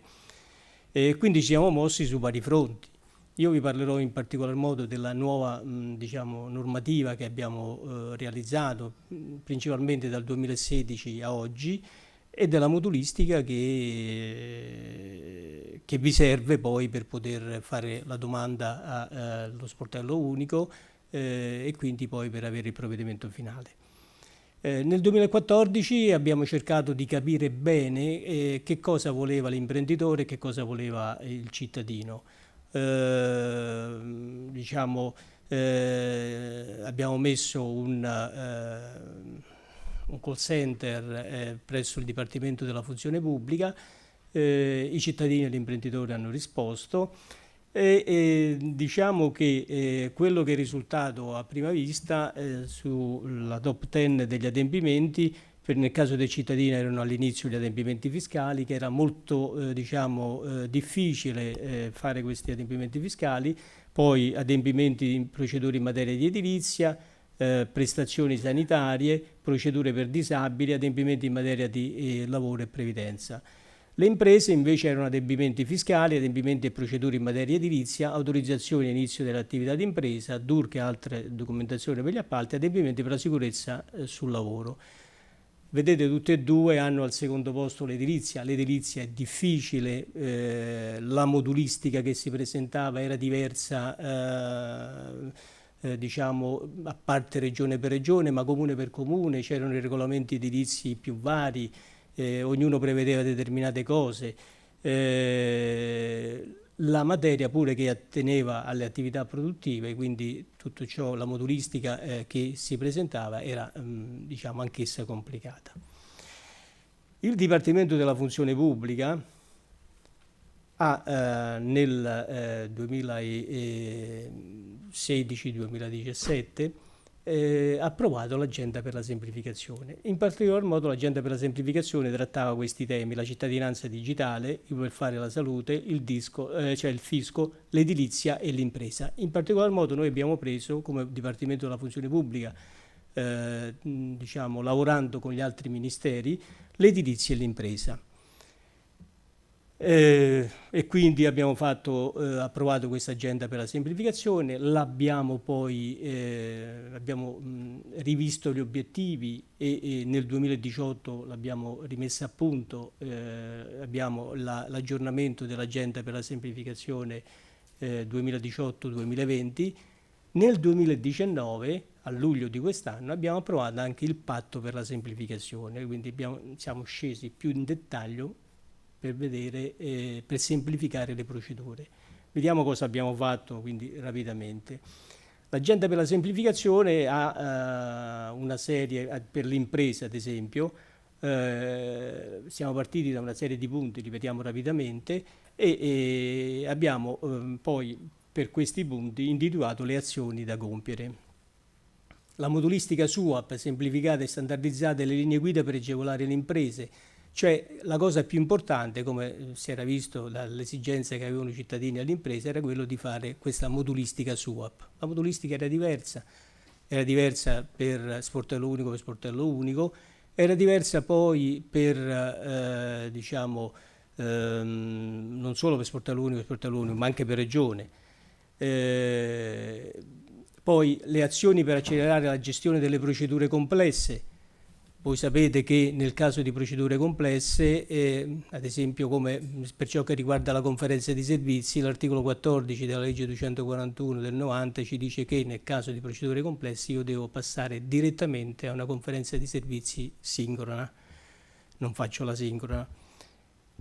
Non solo, ma l'articolo 20 del DPR 380 del 2001, il testo unico dell'edilizia, che riguarda in particolar modo il permesso di costruire, ci dice che nel caso di procedure complesse a discrezione, quindi del responsabile del procedimento, alcuni tempi vengono raddoppiati. Noi abbiamo cercato di mettere queste procedure complesse per semplificare. In realtà il responsabile del procedimento, adesso stiamo cambiando anche questa visione, quindi dobbiamo individuare queste procedure complesse, il responsabile del procedimento, per loro tutto era complesso, se dovevano spostare una porta, se dovevano aprire una finestra, se dovevano fare una cosa, tutto era complesso e i tempi venivano raddoppiati. I tempi del procedimento, dobbiamo ridurre i tempi dello sportello unico. Sì, ci sono i tempi. Noi abbiamo previsto, come diceva il consigliere Sestini, nel DPR 160 del 2010, 3 procedimenti, 2 principali e 1 secondario. In realtà quello che bisogna applicare quando si applica un procedimento dello sportello unico non è la normativa di settore, Se io devo fare il permesso di costruire, oppure se devo rilasciare il permesso di costruire, ma come abbiamo visto che la sentenza della Corte Costituzionale dice che il procedimento dello sportello unico è un procedimento di procedimenti, devo tener conto della tempistica dello sportello unico. E lì abbiamo previsto l'articolo 5 per ciò che riguarda il procedimento più leggero, la SCIA. Abbiamo previsto l'articolo 7 per quanto riguarda il procedimento più pesante, che è l'autorizzazione esplicita. E poi c'è un altro articolo che diciamo che contempla anche l'articolo 7, quello della variante. Il nostro sportello unico, io mi ricordo quando lo andai a presentare, mi ci mandò il consigliere Sestini e l'allora ministro Bersani alla Comunità Europea, il nostro sportello unico è uno sportello abbastanza interessante, perché non si ferma solo, come facevano, diciamo come fanno gli altri sportelli unici d'Europa, alla sola parte di esercizio dell'attività, ma gestisce anche la variante, se non ci sono aree per insediamenti produttivi o le aree sono insufficienti, e gestisce anche la realizzazione dell'intervento, quindi la parte strutturale o la parte della impiantistica. La ricognizione poi dei procedimenti bisognava vedere, ma alla fine che cos'è? Bisogna rilasciare un'autorizzazione, la SCIA, e lì ci trovavamo con la stessa esigenza che si aveva quando c'era il 447 con il procedimento mediante autocertificazione. Chi di voi ha gestito lo sportello unico a suo tempo, se io devo fare l'autocertificazione, ma quando la posso fare? Quasi sempre c'è un'autorizzazione. Allora non posso utilizzare il procedimento per autocertificazione. Col 447 l'1-2%, se vi ricordate, applicava il procedimento mediante autocertificazione. Anche qui la SCIA, come ci dice l'articolo 19, ma quando io lo applico? Se c'è un'autorizzazione non la posso applicare. Allora a questo punto, non in particolar modo noi di funzione pubblica, ma altri sono intervenuti dicendo vabbè, mettiamo la SCIA unica e poi se c'è un'autorizzazione mettiamo la SCIA condizionata, ma in realtà è sempre SCIA. Ora la SCIA condizionata è a tutti gli effetti un procedimento d'articolo 7, è un procedimento autorizzatorio. Perché? Perché se io stacco le due cose, dapprima io chiedo l'autorizzazione, sono costretto a fare una conferenza di servizi e poi faccio la SCIA, quindi ho bisogno di altri 60 giorni, tanto vale la pena che inglobo tutto in un unico procedimento per non aggravare il procedimento, come dice l'articolo 1 della legge 241, e faccio il procedimento d'articolo 7. Questo lo si vede in molte leggi regionali, tra cui la più recente, la legge della Regione Toscana, che ha scritto espressamente che quando c'è una SCIA condizionata, in questo caso va applicato l'articolo 7 del 160 del 2010. E quindi bisognava andare a vedere questo qua, la semplificazione delle procedure preliminari all'avvio dell'attività d'impresa. Qui abbiamo semplificato molto, sicuramente avete visto il decreto legislativo 222 del 2016, avete visto la tabella A, abbastanza corposa, in cui c'è anche la concentrazione dei procedimenti, e quindi in questo caso, ecco, ricordatevi, leggete la tabella A perché molto spesso ci si sbaglia, la tabella A come esercizio dell'attività d'impresa, come casi particolari, cioè se io dico che ad esempio per un esercizio di vicinato lì c'è scritto che bisogna fare la SCIA, è solo per quel caso, perché se c'è una SCIA più un'autorizzazione è una SCIA condizionata. Se ci sono due SCIE è una SCIA unica, quindi in realtà quelli sono casi particolari che si estendono solo all'esercizio di attività, ma non alla realizzazione, all'impianto, né tantomeno se io devo fare una variante. Abbiamo emanato il DPR 31 del 2017 sulla lieve entità, cioè molte autorizzazioni che prima erano esplicite in caso di quando c'erano dei vincoli paesaggistici, abbiamo tolto queste autorizzazioni esplicite, quindi si può costruire tranquillamente per una cinquantina di queste attività. L'allegato A del DPR 31 del 2017 li prevede espressamente. Abbiamo fatto un glossario in base al decreto legislativo 222 del 2016. Il glossario solo perché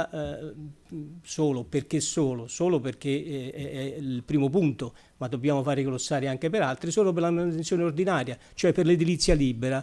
In questo caso ci sono una cinquantina di opere per l'edilizia libera che vanno, diciamo, che non c'è bisogno di nessuna cosa.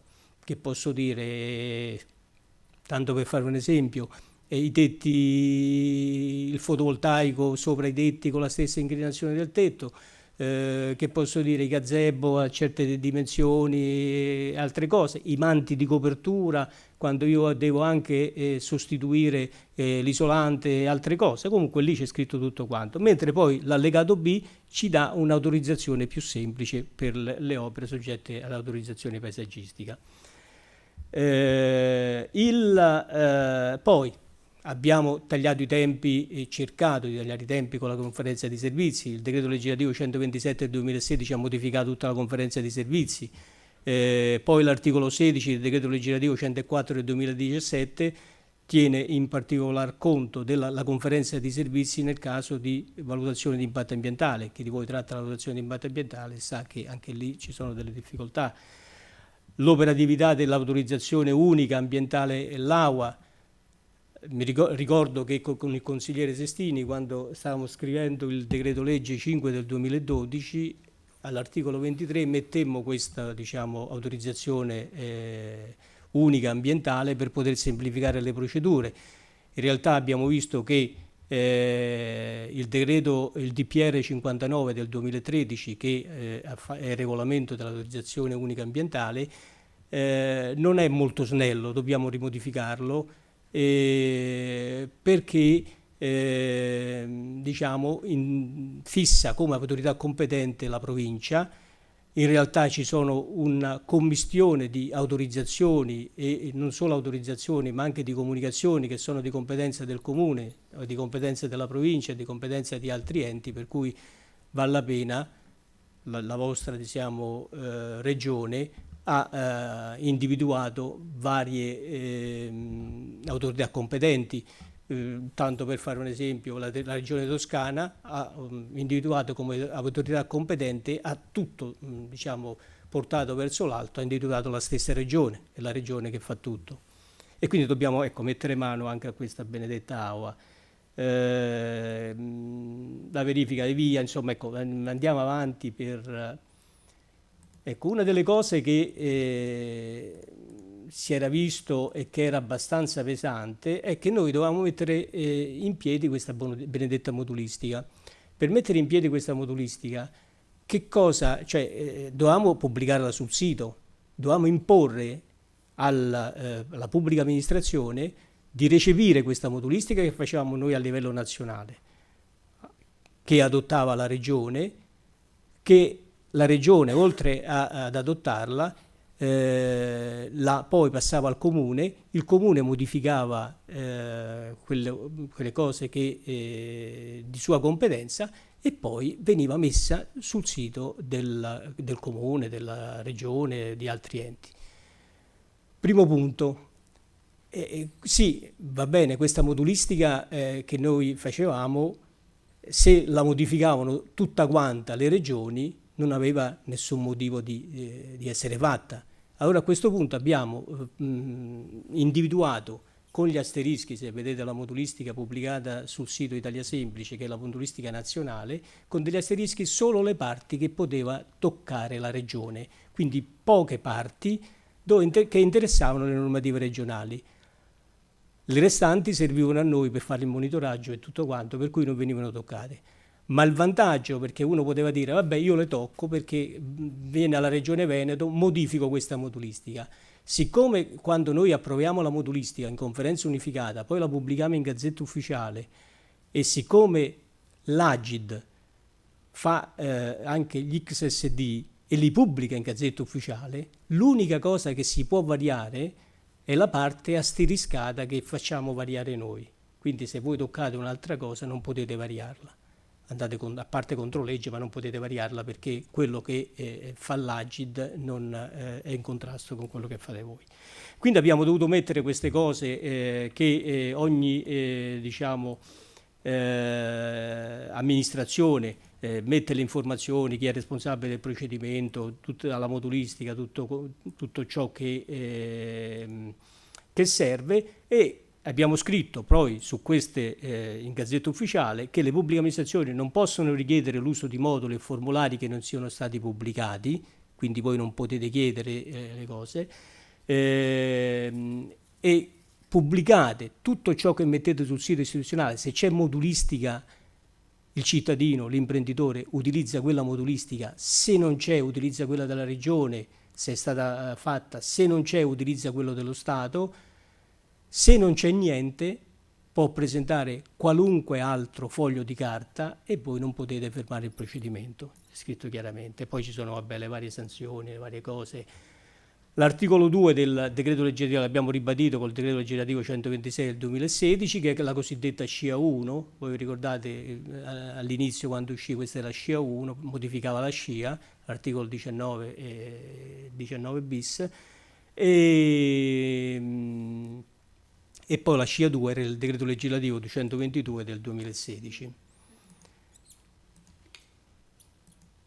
Ecco, un'altra cosa che voglio dirvi sulle modifiche, perché è importante per chi di voi gestisce il procedimento, per chi di voi gestisce lo sportello unico, ma qualunque tipo di procedimento, che l'articolo 18 bis ci dice che, se voi vi ricordate, quando noi presentavamo la documentazione a un'amministrazione, da allora iniziava il procedimento.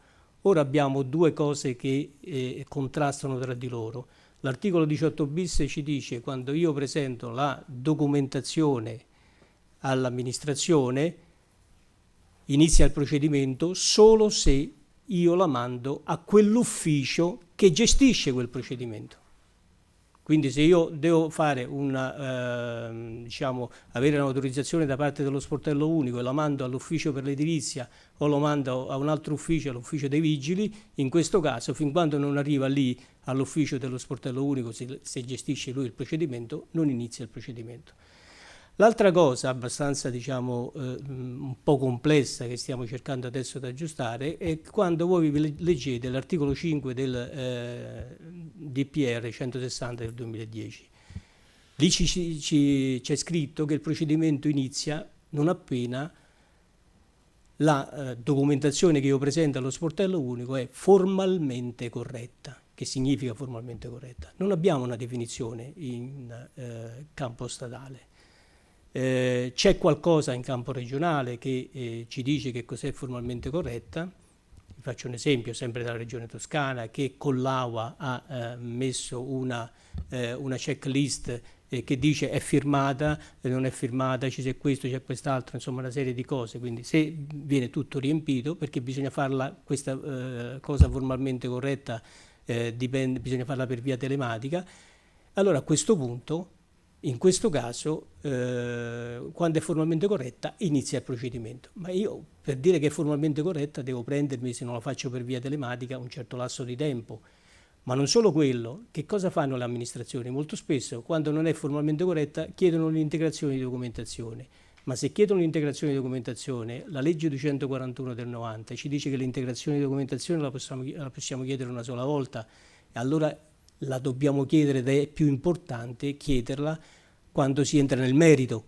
Quando a me la ASL o quando a me i vigili del fuoco entrano nel merito della pratica, vanno a vedere se manca qualche cosa, o se non, che ne so, ho scritto cavolate, ho scritto, che ne so, la poesia sul paperino.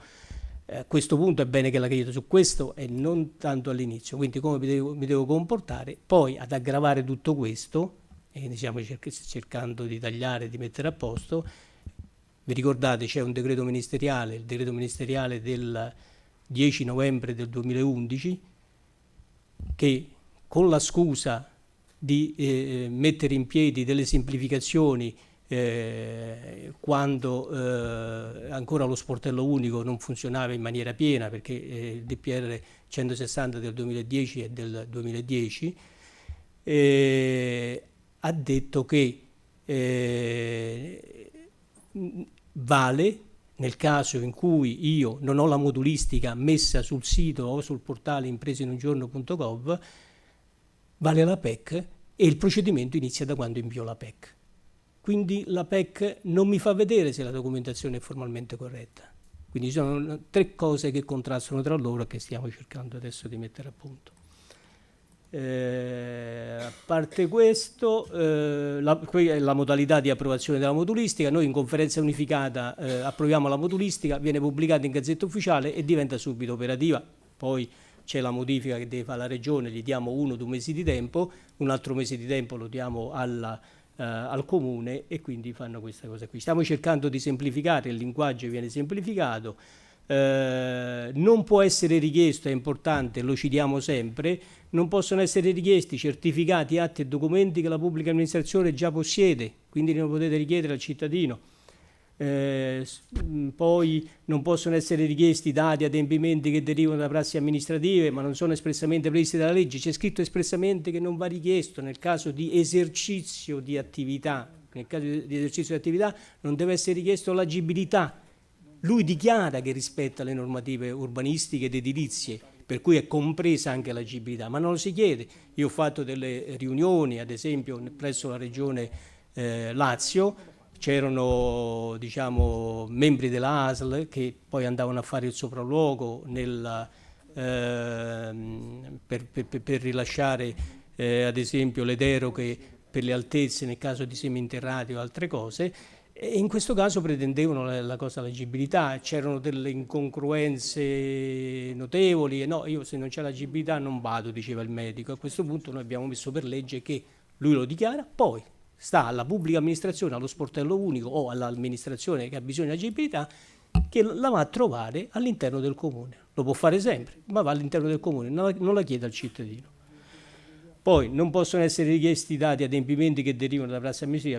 Abbiamo detto questa cosa qua. Io vado un po' presto. Ecco, questa l'agenda è il patto per la semplificazione che abbiamo approvato recentemente. Su che stiamo operando sempre per semplificare tutto quanto. Questo lo trovate sul sito. Vediamo un po' di cliccare questo giusto per fare un esempio se c'è. Eccolo qua. Quindi qui avete tutto il patto, tutte le cose, avete tutti i link, quindi state tranquilli, queste vi verranno date e poi potete entrare in ogni cosa che... Ve le manderemo via mail naturalmente, perché in fase di iscrizione abbiamo tutte le mail loro. Quindi l'interoperabilità del SUA per rafforzamento della capacità amministrativa, il portale informatico stiamo lavorando adesso, i controlli sulle imprese semplici, trasparenti e più efficaci, il controllo per le imprese, già in quel decreto legge che vi ho detto io, il 5 del 2012, fatto con il consigliere Sestini ai tempi dell'allora ministro Bersani, abbiamo individuato nell'articolo 14 come fare i controlli. Abbiamo fatto un primo, una delle prime linee guida che sono reperibili sul sito, quindi anche con questi link le potete individuare, di come devono essere fatti i controlli, quei controlli che per la scia, per altre cose eccetera. Qui è riportato una prima bozza, adesso stiamo lavorando per semplificarlo. E poi la modulistica standard è semplificata. Ecco, le conferenze unificate le abbiamo fatte, queste recentemente per approvare la modulistica, il 4 maggio del 2017, il 6 luglio del 2017 e così via. Se cliccate su questo entrate qui e avete tutte le cose e avete anche tutta la modulistica che abbiamo approvato. Naturalmente voi avete la modulistica, questa modulistica è modulistica nazionale, poi è stata recepita dalla vostra regione, poi è stato recepito dal comune. Ecco, una delle cose, tanto per vedere un attimo, la scheda anagrafica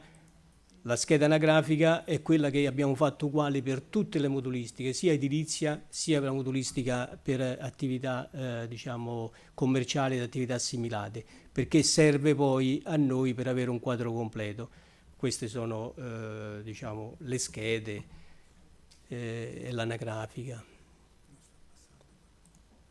E andiamo avanti così, e quindi questi sono i moduli che abbiamo approvato, però se cliccate su quei link andate lì dentro e potete aprirli.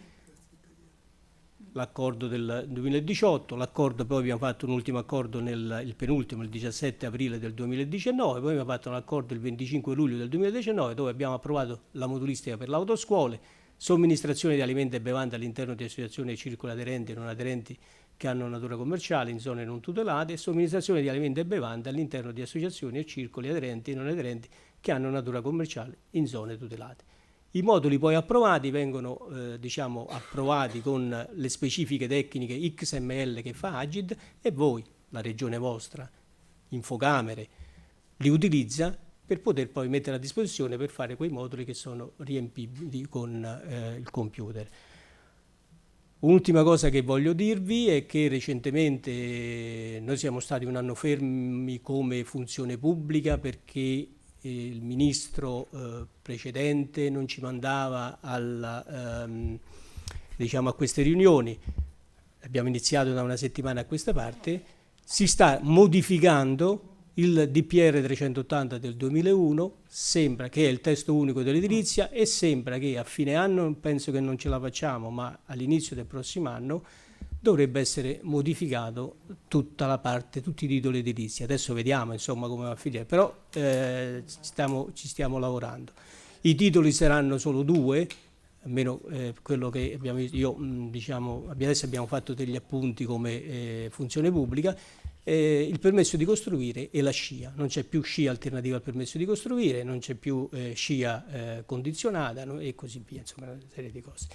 Io con questo ho finito e poi se c'è qualcosa sono a disposizione. Se ci sono domande? Semmai le vediamo dopo quando... Sì, vai, intanto allora se no.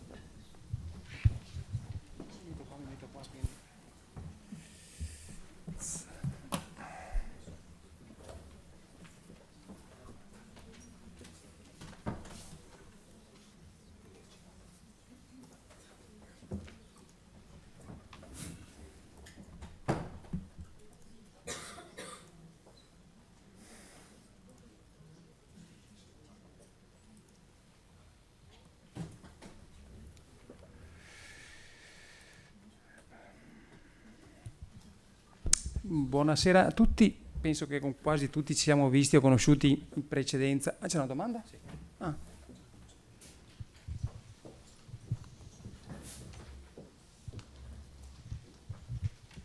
Buonasera, ARPA Veneto, Vicenza.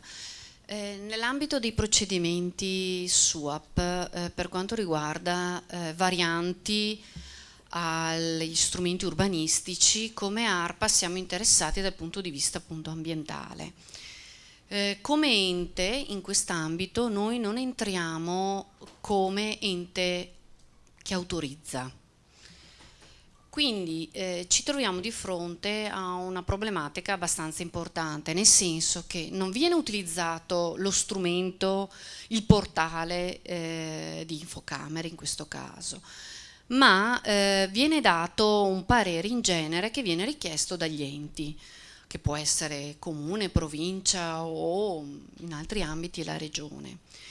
In questo caso, al di là magari dei conflitti che ci sono perché non viene interpretata la normativa e quindi viene dato un silenzio assenso qualora ARPA non intervenga con una risposta scritta nei termini, cosa che non tramite i portali SUAP non vengono forniti, non vi sono tramite i portali, tramite la PEC, perché noi non abbiamo accesso al portale SUAP, tramite PEC che arriva tramite portale SUAP, vengono richieste dalle altre amministrazioni pareri per competenza, cioè viene scaricato a livello diciamo così generale un parere per competenza,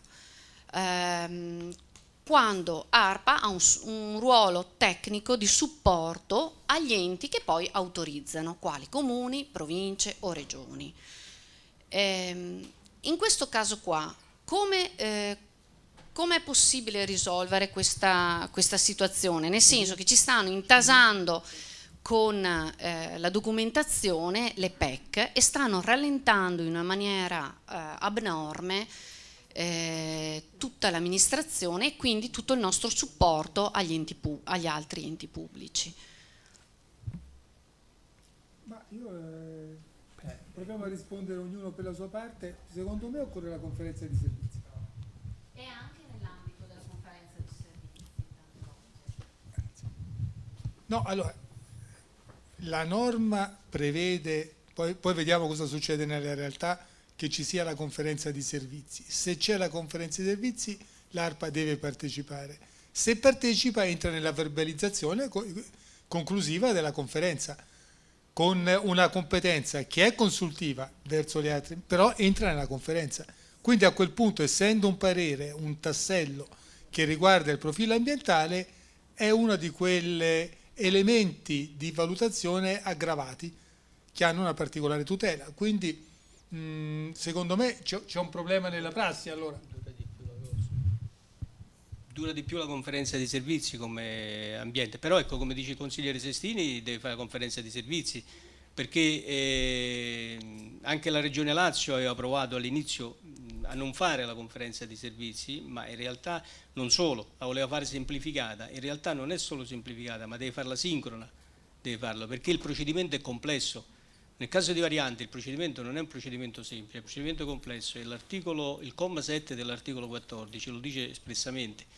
Come dice il consigliere Sestini, deve esprimere un parere, deve dare un'autorizzazione, qualunque cosa che deve fare lo fa in conferenza di servizi. Poi la conferenza di servizi è obbligatoria quando ci sono almeno 2 amministrazioni diverse.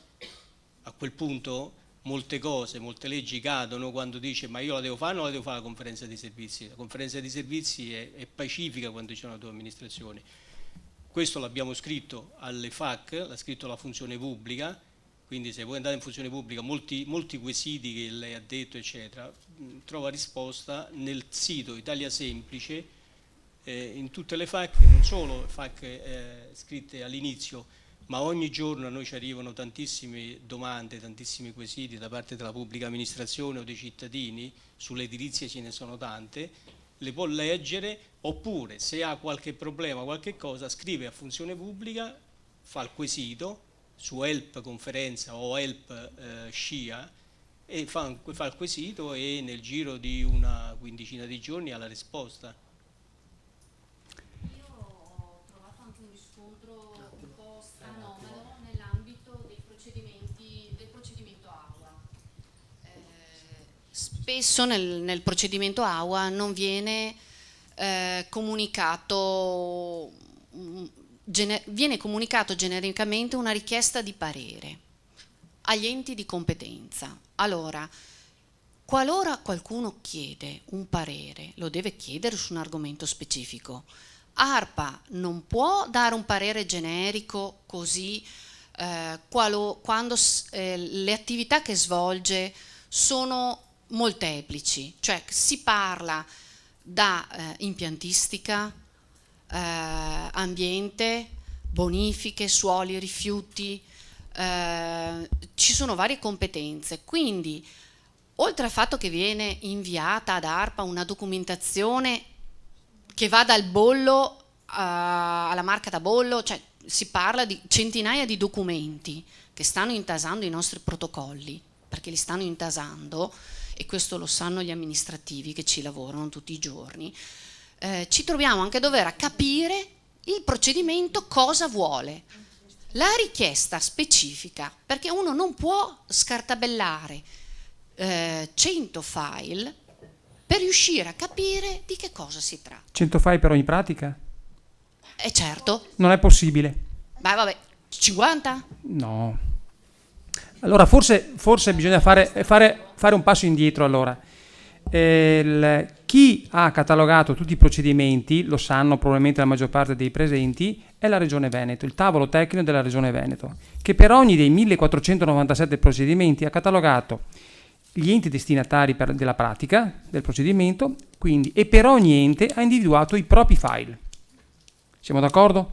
Quindi se c'è qualche errore perché viene chiamato in causa l'ARPA e non deve essere chiamato, bisogna affrontare l'argomento a monte, cioè dire perché vengo coinvolto per questo procedimento quando ritengo di non essere un ente che deve rilasciare un parere. Quindi non è probabilmente questa la platea, il momento giusto. Comunque è giusto che lei abbia sollevato il problema. Quindi lo dobbiamo affrontare. Fermo restando che io non lavoro più a Vicenza, lavoro a Venezia, ma i problemi sono analoghi. Allora lì bisogna cambiare le abitudini. Era motivo appunto del mio intervento, perché chi mi ha preceduto ha puntualizzato molti aspetti normativi e non, e io vorrei tradurli sulla operatività giornaliera vostra. È chiaro una cosa, che il sistema camerale Infocamere, io sono di Infocamere, non può e non deve informatizzare i flussi documentali interni vostri, non può farlo. Voi dovete in qualche modo chiedere aiuto a chi vi ha fornito i software, i gestionali che voi utilizzate. Però ecco, quindi vorrei fare un intervento, poi vediamo se posso dare delle risposte che lei ha fatto. Le ho sentite già a Rovigo, mi ricordo che prima di lasciare Vicenza sono stato nella vostra sede che è vicino, mi ricordo dov'è Vicenza Est, se non ricordo male, quindi la memoria non mi inganna, no? Allora, cominciamo con questo mio breve intervento. Io lascerei questa prima slide che è stata ben spiegata da chi mi ha preceduto. Comincerei da questa slide qua. Allora, bisogna rendersi conto che quando si affronta un cambiamento al digitale non si può affrontarlo pensando di ricevere dei file PDF. Siamo d'accordo? Cioè, già adesso, io oggi, Fabrizio, Alfredo e Carlo hanno detto, Raffaello scusa, e Carlo hanno detto, ha già sentito la mia domanda stamattina a Verona, chi di voi ha mai fatto un acquisto in internet? No, tutti. Bene, immaginate se io acquisto un prodotto in internet e mando la mia domanda con un PDF, che poi va a finire, vanno a controllare la mia carta di credito, che va poi nel magazzino, che poi... Quanti giorni ci vorrà perché arrivi tutto quanto? 20 giorni. Noi invece, siccome c'è questo benedetto file XML e lo trovate in ogni pratica, suap.xml si chiama, no? Lì ci sono tutte le informazioni per far sì, e l'ha detto il dottor Sestini prima, dobbiamo velocizzare il processo. Quindi noi stiamo qui io sono qui per collaborare con le vostre software house, in modo tale che voi possiate acquisire tutte le informazioni che sono presenti in questo benedetto file suap.xml. Se voi lo aprite domani, prendete una casella Prite, troverete tutta una serie di informazioni, le informazioni che il professionista, l'utente, ha compilato in sede di preparazione della pratica. Quindi è importante questa integrazione, no? La fatturazione elettronica che è stata resa obbligatoria da inizio anno si basa proprio su questo principio qua. L'integrazione tra procedure informatiche e l'acquisizione dei dati che vengono passati attraverso un XML. Non si può pensare che vi arriva la pratica, non sono tutti quanti 100 file pratica, ho visto una pratica di 175 file, sì, questo sì, ma quelle pratiche che arrivano non è pensabile che stampiate tutto. Sì.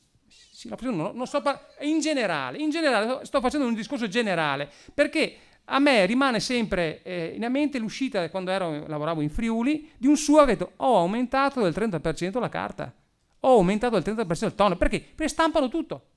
Allora qui bisogna pensare che questo ha un costo per l'amministrazione, carta, toner. Allora è meglio affrontare il problema una volta per tutte, mi adeguo, le software house sono a vostra disposizione. Io non vado a dire se è meglio questa o l'altra, sceglietela voi, probabilmente quella che avete va benissimo. È chiaro che bisogna che, tornando a casa voi oggi, domani mattina affronterete con il vostro responsabile, dire io ho bisogno che mi risolvi questo problema qua, perché io i dati ce li ho già, ma non riesco a sfruttarli. Capito? Cioè i dati li avete già in maniera strutturata, il PDF non vi dà questa possibilità. No, devi dire qualcosa, prego. Io volevo solo aggiungere questo, che non dimentichiamo che proprio per evitare questo che diceva lei, sono state, ma già Bassanini a suo tempo, nella modifica fatta nel 2005, diciamo il documento finale viene preso in base alle posizioni prevalenti, quindi sicuramente il responsabile del procedimento metterà quanto pesa il suo parere e su cosa l'ha dato. No, lo deve mettere perché è per legge. Non può fare così la cosa, quindi saprà lì se il suo parere vale 0,1, 0,2, 1 o qualunque altra cosa. Ecco, per darvi... Scusa.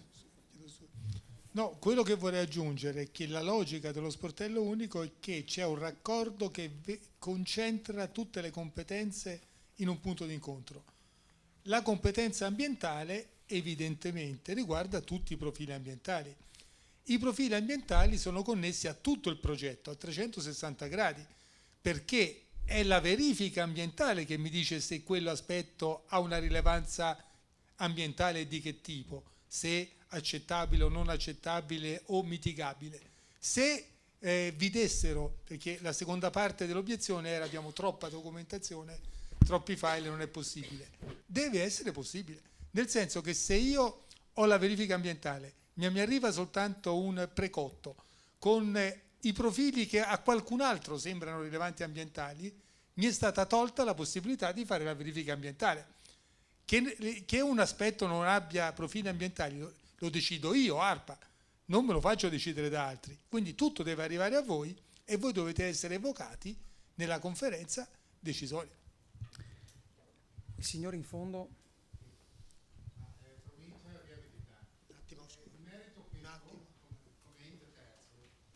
Mi trovo nello stesso sistema, nel stesso problema della collega dell'ARPA, perché ci troviamo spesso e volentieri una serie veramente esagerata di file che fra l'altro sono poco identificabili perché è un codice fiscale, praticamente non ha un nome, un titolo, qualcosa generalmente, tutti DAIC, arrivano a noi tutti DAIC e spesso e volentieri quello che ci arriva è una volontà del tecnico o dell'amministrazione che ci converte a noi solo e esclusivamente tramite PEC determinati file.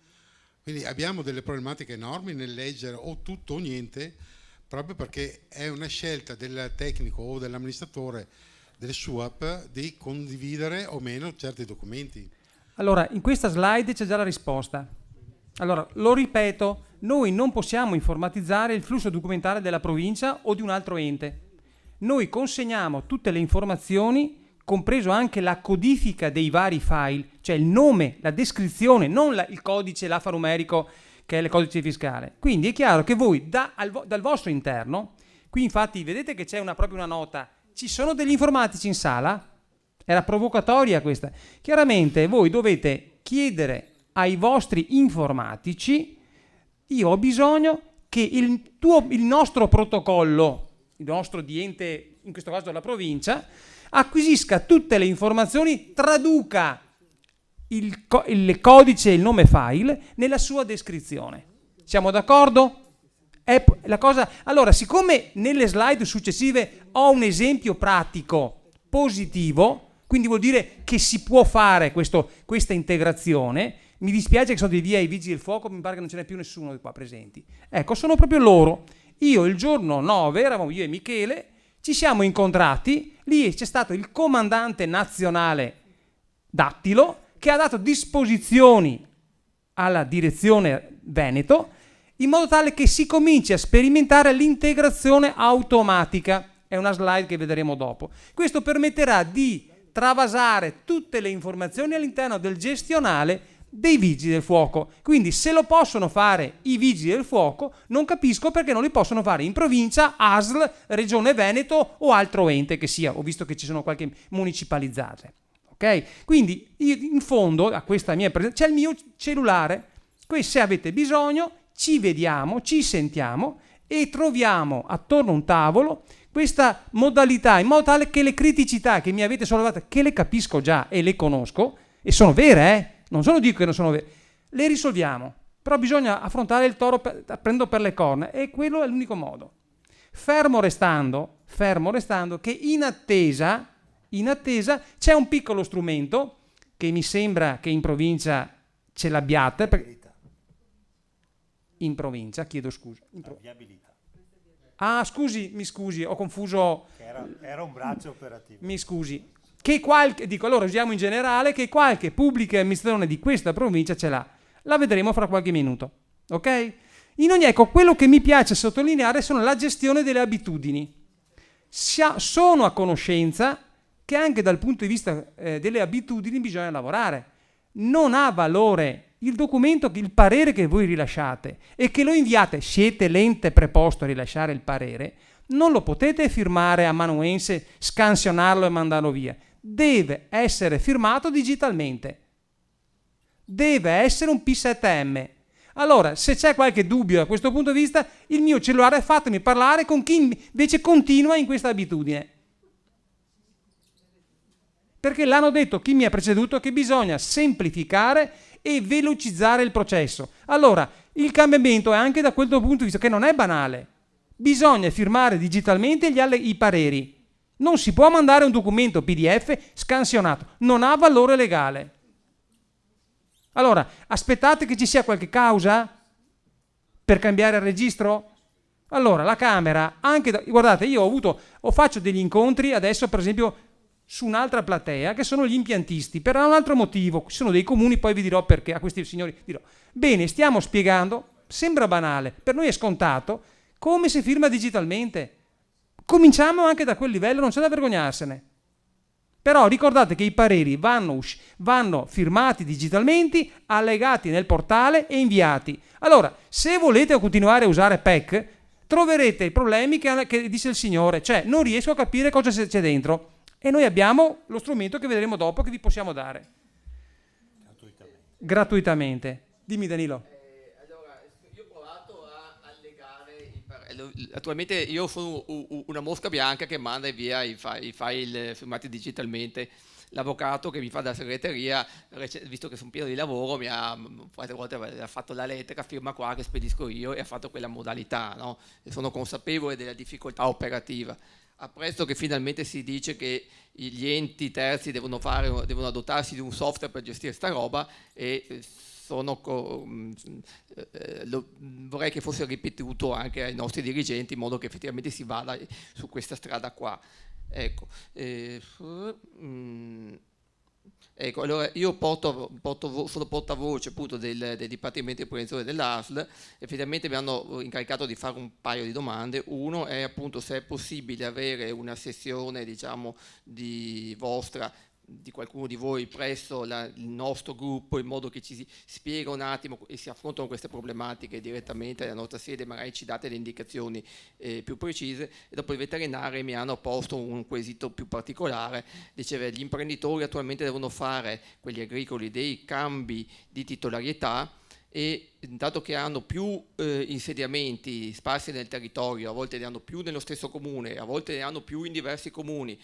Allora dobbiamo fare una domanda unica o dobbiamo fare una domanda per comune? E se nel comune ho più siti produttivi devo fare una domanda per ogni sito? Io sono dell'idea che si deve fare una domanda per ogni sito e non hanno alternative. Non hanno alternative.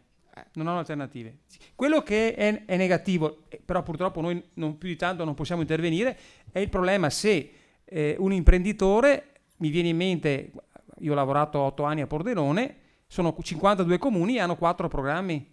E quindi l'imprenditore deve imparare a usare 4 programmi quando bastava usare un unico portale che noi diamo gratuitamente, ma quello è un altro film. Quindi comunque lì, Danilo, non c'è strada. Ecco. Allora, questo è il portale. Scusa, vuoi dire qualcosa? Che sicuramente diamo la nostra disponibilità a venirvi a trovare, quindi assolutamente. Adesso vedremo se con Maurizio o con altri colleghi. Assolutamente. Allora, questa è l'architettura del nostro software. È molto complessa, guardate, è molto complessa. Questa in basso, questa qui, vedete, questa è la sede di Infocamera di Padova. Quindi vuol dire, e questo è un segnale forte che voi dovete parlo per il SUAP adesso, che dovete dare ai vostri amministratori. Quindi noi conserviamo a norma tutti i documenti, tutte le vostre pratiche, che devono mantenere la legalità, il valore legale nel tempo per 10 anni.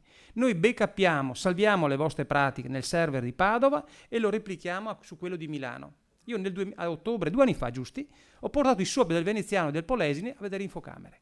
Tanto che si rendessero conto che po' di architettura informatica il sistema camerale si è dotata. Altra cosa interessante, e l'ha detto Carlo Apponi prima, il fatto che lo stesso documento non deve essere chiesto 2 volte se consegnato alla pubblica amministrazione. Sapete, io quando faccio le presentazioni, non so se c'era qualcuno l'altro giorno che eravamo qui a Vicenza, prendo come esempio, purtroppo negativo, però dà l'idea di cosa vuol dire mettere in linea i dati delle vostre pratiche. Purtroppo, sottolineo un purtroppo, è successo quello che è successo il 1° di luglio qui a Brendola, no? Che è andato a fuoco quell'incidente, quell'incendio. No? Ecco, io chiaramente nascondo tutti i dati sensibili di questa impresa e ho l'accesso, questo è un accesso per solo le pubbliche amministrazioni, di consultare tutti i dati delle imprese. No? E quindi vedo tutte le pratiche SUAP, perché Brendola ha chiuso la carta dal 2013, vedo tutti i dati del registro imprese, gratuitamente. Faccio il caso A, questo è il caso A. Il caso B, prendo una cosa che purtroppo è successo per un'altra azienda, di un'altra regione, di un'altra provincia, consulto per codice fiscale e l'archivio è completamente vuoto. Qui carta, qui tutto digitale. Questo è il servizio di Dare. Vuol dire che il vigile del fuoco, quando devono consultare e vedere i documenti per questo tipo di problematiche, trovano già in linea senza sportarsi nel loco, senza chiederlo all'imprenditore. Questo vuol dire digitalizzare tutto quanto. È chiaro che se qualcosa va a PEC, se qualcosa, attenzione, e questo vi coinvolge direttamente, se qualcosa va fuori SUAP, sono abituato a scrivere via mail al progettista. Questo va fuori, non lo troviamo dentro.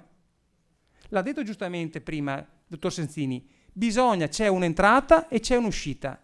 Se tutto deve passare attraverso il portale SUAP. Allora, se avete problemi di questa benedetta file con nomi strani, abbiamo uno strumentino intanto gratuito che ve lo diamo. Allora, chiaro che dovrete probabilmente, come si può dire, superare certe difficoltà, perché ne diamo uno per ente, a meno che non vi dotiate di caselle PEC parallele. Perché siccome richiede una PEC come configurazione, lì dovete superare questa cosa. Ripeto, è un favore che vi facciamo, però arriviamo fino a un certo punto, non arriviamo a completare. Cioè mi viene in mente la scrivania, si chiama scrivania enti terzi questa, le difficoltà che abbiamo avuto, non so se sono i presenti quelli della regione, per attivare la scrivania enti terzi per il turismo. Ci sono. Noi la diamo a una PEC.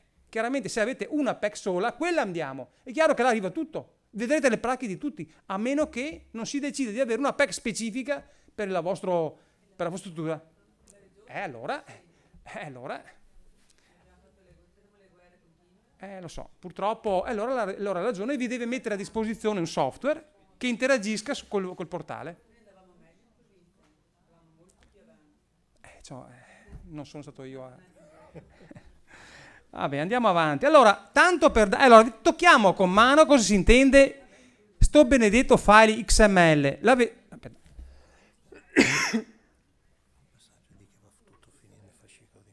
Sì, allora, prego signora.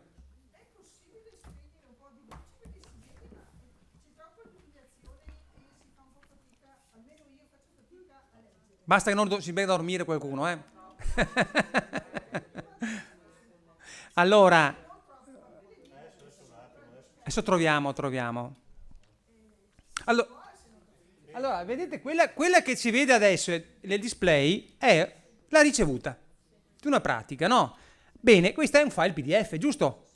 Allora, guardiamola in formato XML. Eccola qua, vedete, esattamente, contiene le stesse informazioni, ma in formati completamente diversi. Vedete, sono delle righe dove vengono catalogate le informazioni riga per riga. Il programmatore deve né più né meno che prendere in input questo file, dire a riga 1 troverai questa informazione, a riga 2 quest'altra, a riga 10. Non ci vuole tanto. Chiaro, bisogna che il programmatore deve ricevere un input da qualcuno. E siete voi che dovete stimolare, non so chi. È chiaro? È chiaro quello che dovete fare? Dovete fare in modo. Aspetta che mi è scappato un invio di troppo. Eccolo qua. Allora, questo è fondamentale, creare un'integrazione con il portale nostro e i gestionali vostri. Posso andare avanti? Sì, in modo che con un click vi riesca a importare senza digitare niente tutti i dati della pratica, perché voi in ARPA avete sicuramente un software per gestire questi pareri, no? Avete documentazione, no? Quindi acquisire dai dati che arrivano al SUAP in automatico, i comuni già lo fanno per le pratiche per esempio edilizie, no? Che sul discorso dal GPA, che è un programma che hanno la maggior parte dei comuni, acquisiscono in automatico. La stessa cosa stiamo lavorando con i vigili del fuoco per far sì che anche loro... Quindi questo è fondamentale, anche per le ASL la stessa cosa, no? Perché non bisogna ridigitare tutto a mano, perché sennò perdete migliaia migliaia di minuti, quindi lo scopo è proprio questo. Però noi arriviamo fino lì, cioè adesso vedrete la scrivania enti terzi che vi diamo per gestire provvisoriamente è questo, ma dopo quello che serve, e che diceva proprio Maurizio, è questa integrazione tra il portale, tra i dati che ci sono nel portale e i vostri software. Allora, ecco, interessante, non è che faccio il tifo per i vigili del fuoco, è che abbiamo cominciato prima con loro, ma siamo disponibili a incontrare anche tutti voi. Allora, parlo adesso con gli enti terzi. Allora, con il comandante Dattilo si sta firmando una convenzione a livello nazionale, quindi questa grande collaborazione non è orientata solo al Veneto, ma verrà estesa a tutti i SUAP che lavorano con noi. Quello che è importante però che è nato, questa è la foto che ho fatto io, ho immortalato l'incontro che ho fatto la settimana scorsa a Padova, in Camera di Commercio a Padova, è che è nata anche, come si può dire, si è estesa a una serie di incontri che andremo a fare provincia per provincia, che io avevo pensato di due tipi. Poi invece il funzionario dei vigili del fuoco che collaborerà con noi ha detto no, ne facciamo una terza. Allora è previsto per ogni comando della regione qui provinciale un incontro con tutti i loro dipendenti. Poi faremo un incontro specifico con i professionisti che fanno pratiche e che vedono il comando dei vigili del fuoco coinvolto per il rilascio di parere. Chiaramente questa cosa qua la si può replicare anche con ARPA, si può replicare con viabilità, cioè se avete pratiche che vi vedono sempre coinvolti, incontriamo presso la vostra sede e, come si può dire, decidiamo insieme l'argomento da trattare e invitiamo i professionisti in questo incontro, in modo tale che dopo questi non possono più giustificare errori che fanno. Però c'è stato questo terzo momento di confronto, e qua potrebbe essere, cade un po' a fagiolo l'intervento della signora qui di ARPA, un incontro tra i comandi dei vigili del fuoco e i SUAP. Vi dovete parlare? Cioè, è importante, se ci sono dei dubbi, se ci sono delle criticità, non so se la Camera può fare da direttore d'orchestra. Anzi, la Camera si offre di fare questo, in modo che lo parlavamo anche con i vigili del fuoco, ma anche con viabilità, con l'ARPA, va benissimo. Quindi ci sono tre i soggetti, no, sostanzialmente. I soggetti professionisti in cui è importante lavorare, ma in quell'occasione lì si può organizzare degli incontri dove si va a parlare delle problematiche, delle pratiche che arrivano all'ARPA, che arrivano a viabilità, e i maggiori errori riscontrati, perché è facendo incontri, diciamo, continui di formazione che si migliorano le pratiche. E possiamo vedere anche tutta la parte informatica su come si costruisce quel tipo di pratica. Poi, come diceva Maurizio, è importante assolutamente il confronto con i SUAP, perché parlandosi con SUAP anche voi dovreste dire al SUAP attenzione a questa cosa, attenzione a quell'altra, quindi è lavorando insieme tutti questi soggetti, e noi ci offriamo tranquillamente di organizzare il tutto con tutti gli enti terzi che ci sono operanti nella provincia. Secondo me è così che si migliora e si arriva al diminuire i tempi di evasione delle pratiche, perché se la pratica arriva correttamente, viene acquisita in automatico dai vostri software, voi ci mettete meno tempo a fare il parere e restituite tutto al SUAP, è tutto riguadagnato in termini di minor tempo per l'imprenditore per adempiere a quel tipo di pratica. Ecco.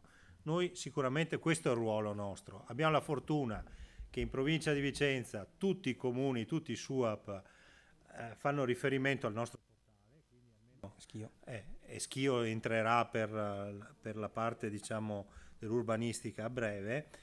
Ci siamo tutti, quindi è importantissima questa cosa.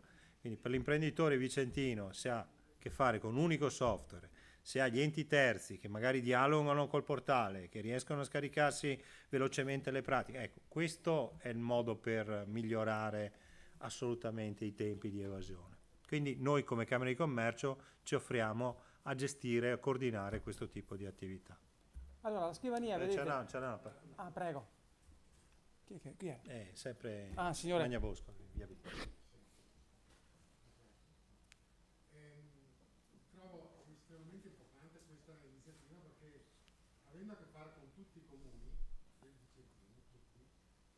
spesso e volentieri si capitano comuni con forse una persona dell'ufficio tecnico e basta, che deve gestire tutto. Ragazzi, vi dico, è qualcosa di impossibile, cosa mi arriva e cosa che devo fare, no? Lo trovo estremamente complesso. Per quello mi capita che ci arrivano 50 file come 3 file e mancano tutti gli altri 47, a volte sono pochi, a volte sono pochi. A volte non c'è nulla, a volte mi capita non c'è addirittura nulla dentro. E questa è una pratica che mi viene consegnata dal suo, mi è stato aperto un procedimento per quella pratica. Il mio è un lungo procedimento per cui comunque io devo rispondere.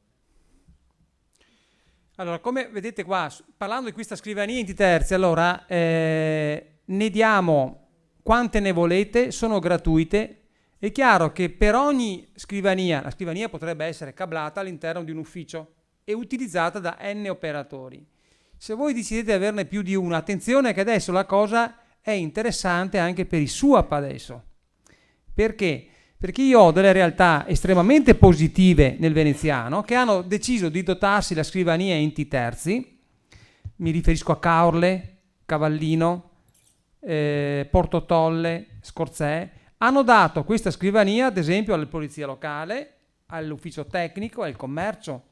Questo permette di colloquiare tra gli uffici interni del comune e il SUAP, risolvendo i problemi che ha sollevato il signore. Gli arrivano dei file, non sanno cosa c'è dentro, tocca aprirli tutti quanti per capire che questa è una procura e questa è un'asseverazione o quant'altro.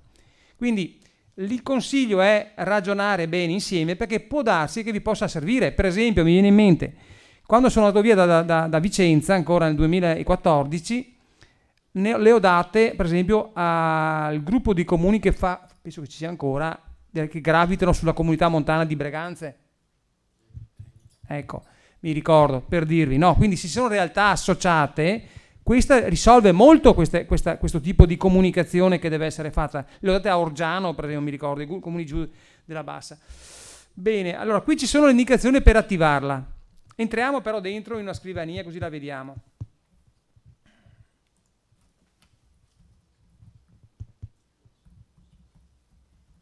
Una cosa che non ho detto, allora, questo è una notizia da dare agli utenti esterni, chi prepara le pratiche. Entro non molto tempo, voi sapete che hanno 3 possibilità per accedere al portale: lo SPID, la CNS e la user e la password. Toglieremo l'ultima, la user e password verrà tolta.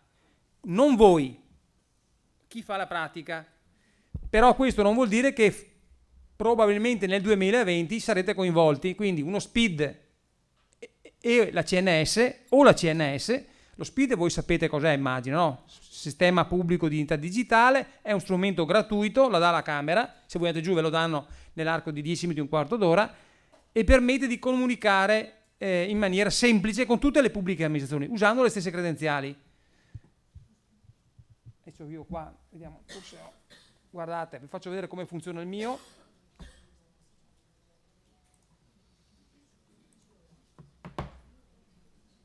Vedete, le credenziali sono sempre le stesse. Se io collego al portale, piuttosto che INPS, piuttosto che... Porca... usciamo? Ah, perché devi uscire dalla cosa. Vabbè. Grazie Paolo. Eccolo qua, vedete? Entro con SPID. Cosa c'è qua? Niente, non mi lascia entrare. Allora facciamo così. Sei collegato? No.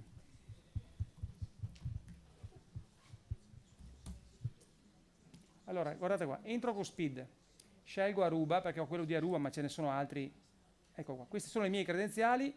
Eccolo qua, mi chiede un codice OTP. Mi sono scaricato un'app che è gratuita, anche questa, e chiedo il codice di accesso. È una password temporanea che vale in questo caso 30 secondi, dopo è genera. Ecco qua, sono entrato. Allora, vogliamo vedere una scrivania enti terzi? Noi abbiamo detto, allora posso entrare in quella di un comune oppure di una municipalizzata. Per esempio, entriamo su quella di Veritas. Per i SUAP, vedete una differenza tra la vostra e quella di un ente terzo? È identica. Per chi non ha mai visto e che riceve oggi file con PEC, vedete, questa è la scrivania enti terzi. Vedete qua, queste sono le pratiche, anzi le novità che sono pervenute in questo momento. In questo momento, sì, 21/10, eccola qua, vedete? Entro dentro e io posso scorrere tutta la pratica, vedere, cominciare a lavorarla, vedete. Ecco, questa magari non è molto significativa perché ha solo pochi file. Immaginate che ha 50 file, come diceva la signora, allora qui avremo la lista di tutti i file, qui c'è il nome che faceva presente il signore in fondo, qui ho la sua descrizione. Allora, qui è poco significativa perché ha 3 file, ma se sono 50, io scorrendo la mia videata posso capire quali sono i file per file, la loro descrizione. I soggetti a cui è stato trasmesso. Ho trovato che in alcuni casi la descrizione è esaustiva, in altri casi tavolo elaborato grafico, ripetono sempre una stessa descrizione e sono tutti file diversi. Allora, chi è che decide questa descrizione? Perché a volte è utile, a volte non è sufficiente. Non è sufficiente. Allora, prego. Posso fare un esempio? Allora, nel campo dell'edilizia noi abbiamo fatto un incontro tra comuni, SUAP e professionisti e lì sono venute fuori una breve linea guida da dare ai professionisti su come esattamente nominare i file, no? Ecco che se nell'ambito il suo che è l'ASL si riesce a fare una linea guida su quelle 4, 5, 6 pratiche, cioè tipologia di pratiche che riguardano i veterinari, che riguardano questo, con quelle si può aiutare il professionista e magari si fa l'incontro con i veterinari, cioè con chi manda via.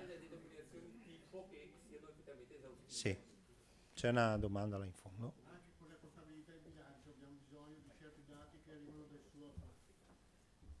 Sì. Per quanto riguarda, immagino, i pagamenti di riscossioni sì. e registrazioni, perché abbiamo bisogno di emettere i documenti, ma a fronte che abbiamo il riscosso. Sì, voi vedete probabilmente vedete la ricevuta. No, noi è la prima volta che io vedo tutto questo mondo. Lei è ente terzo o SUAP? Prego? Lei è ente terzo. Benissimo. USLA, contabilità, bilancio, Vicenza. Benissimo. È la prima volta che vedo tutto sto mondo. Mi interessa molto, sono anche un informatico, capisco tante cose. Benissimo. Questa cosa però io questa videata non lo so. Probabilmente ci metteremo in contatto. Grazie. Sì, ecco, c'è una cosa, dico subito, che il comune di Venezia, che è forse la locomotiva delle locomotive, perché è quello più ci sta martellando proprio ogni volta che mi vede, perché chiede che agli enti terzi arrivi il resoconto di quanto ha pagato online. Quindi vedete che la conosco, è problematica. Venezia è il comune che incassa online attorno ai 60.000 euro all'anno. È è il comune, uno dei comuni, non è solo quello di Venezia, che non so, può darsi che qualcuno sia dei presenti l'abbia già ricevuto, si è visto arrivare la pratica dove l'utente ha pagato i bolli online. Ecco, quindi bene, mi fa piacere questa cosa qua. Effettivamente noi siamo in difficoltà adesso questa è la scrivania qua, ha un limite, non vede i pagamenti. No. Siamo in difficoltà a implementare. Perché? Perché noi in qualche modo dovremmo limitarci a informatizzare il SUAP e non quello che succede a valle nel percorso che fa la pratica. Capito? Voi siete nel percorso. Benissimo, allora la regione però ha anche bisognerà che ci troviamo assieme a quelli della regione per cercare di trovare una giusta collaborazione anche in questo senso. Io sono qua proprio perché mi hanno coinvolto con la regione, mi dice vai là a sentire cosa c'è. Allora, grazie. Ci sono due differenze in realtà che io non le ho dette, quindi non è proprio che sono uguali queste due scrivanie, quella SUAP e quella enti terzi. Ce n'è una che è interessante, che è questa: pratiche da ricevere. Cioè io, se voglio sapere se qualche SUAP, perché io mi pongo, questa è municipalizzata, no? Un ente terzo, se voglio sapere se ci sono pratiche parcheggiate su un SUAP che sono di mia competenza, non ce n'è neanche una, vuol dire che il SUAP sono stati lesti a inoltrare la pratica a Verisam. Ma se per qualche motivo ci fosse una pratica dove l'ente terzo è coinvolto e la ferma lì, in qualche modo potrebbe sollecitarla. Questa è la prima modifica. L'altra modifica, vorrei dire ancora più importante, è questa qua. Un attimo che ritorno indietro.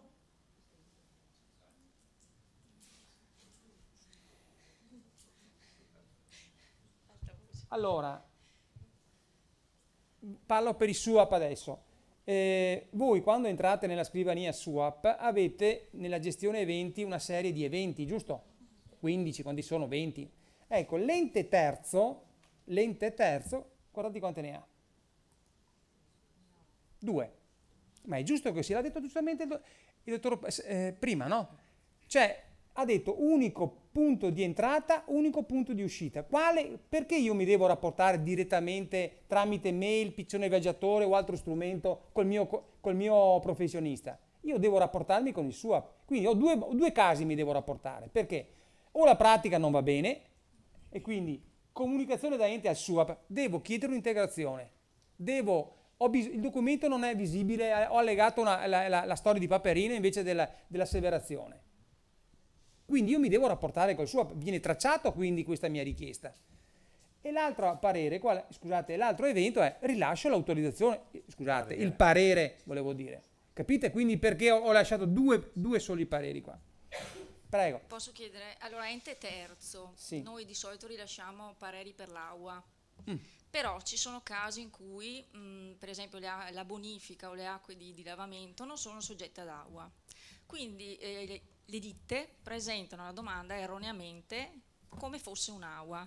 Quindi l'AUA di per sé fa il giro con la provincia, con il SUAP, con noi come qualità di gestore della fognatura, perdendo tempo. Non c'è una sezione dedicata a quelle autorizzazioni non soggette ad AUA. Allora, per questo tipo di adeguamenti abbiamo detto che il portale è stato guardate che ha fatto un grossissimo lavoro la Regione Veneto. Bisogna dare merito alla Peron e chi lavora con la Peron, perché sono 2 o 3 comuni per ogni provincia, c'è Montecchio Maggiore, c'è Michele Boscardin che prima era a Sandrigo, adesso è a Romano. Quale avevamo già segnalato 4 allora, anni fa questa per fare qualsiasi modifica, vado anch'io, l'ultima volta è la settimana scorsa, il 15 di ottobre, per fare ogni adeguamento, adesso lei mi ha fatto questa richiesta, io potrei dire, ok, vado ai programmatori, fatemi questa modifica. No, non è così.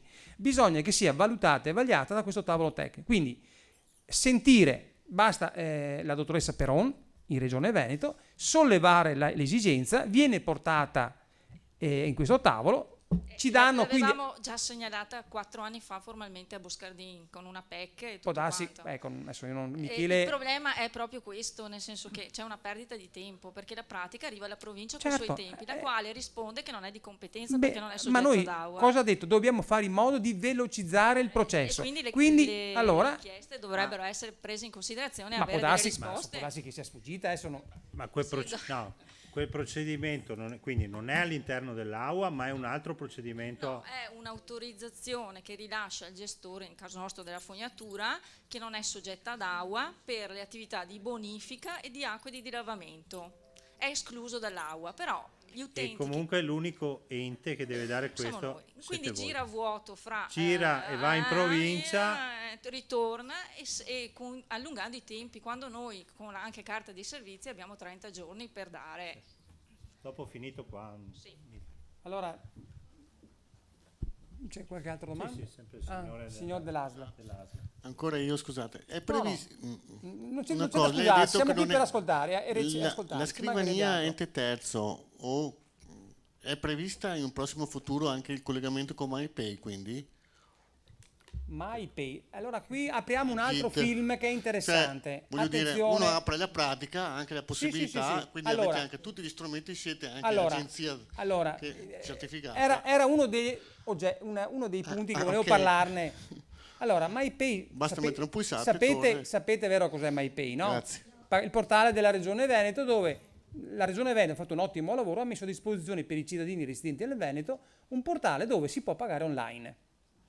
Niente a dire, eccellente.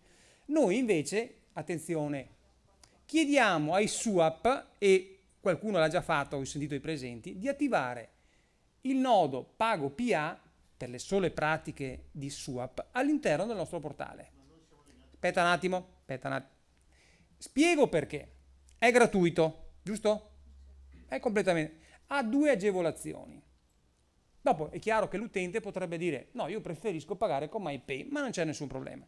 Spiego perché noi stiamo procedendo e chiedendo ai SUAP di attivare questo secondo canale. Allora, vi faccio un esempio. Immaginate che dobbiamo preparare una pratica particolarmente complessa, che vede il coinvolgimento di 5, 6, 7 enti terzi e che per questi 7 enti ce ne sono 5 che richiedono dei diritti di segreteria. Ci troviamo? Bene. Se voi fate un pagamento online, l'ho provato l'anno scorso a Tiene. Io cosa succede? Entro nel portale, non sono obbligato a pagare online, ma mi girano di mi piace usare i sistemi tecnologici, benissimo. Io cosa faccio se devo fare 5 pagamenti? Individuo il sistema di pagamento, carta di credito, sono correntista della banca di Vatella Pesca, io farò 5 operazioni per ogni ente, no? Sono 5, chiaramente l'ente, la banca, mi chiederà una commissione, giusto? Quindi pagherò per esempio 500 più il costo della commissione per 5. Noi stiamo rilasciando, ce lo sta chiedendo Bolzano per prima, ma chiaramente il servizio poi verrà rilasciato per tutti i SUAP, di fare questo unico pagamento. Cioè dire quanti soldi vuoi pagarmi per questa pratica?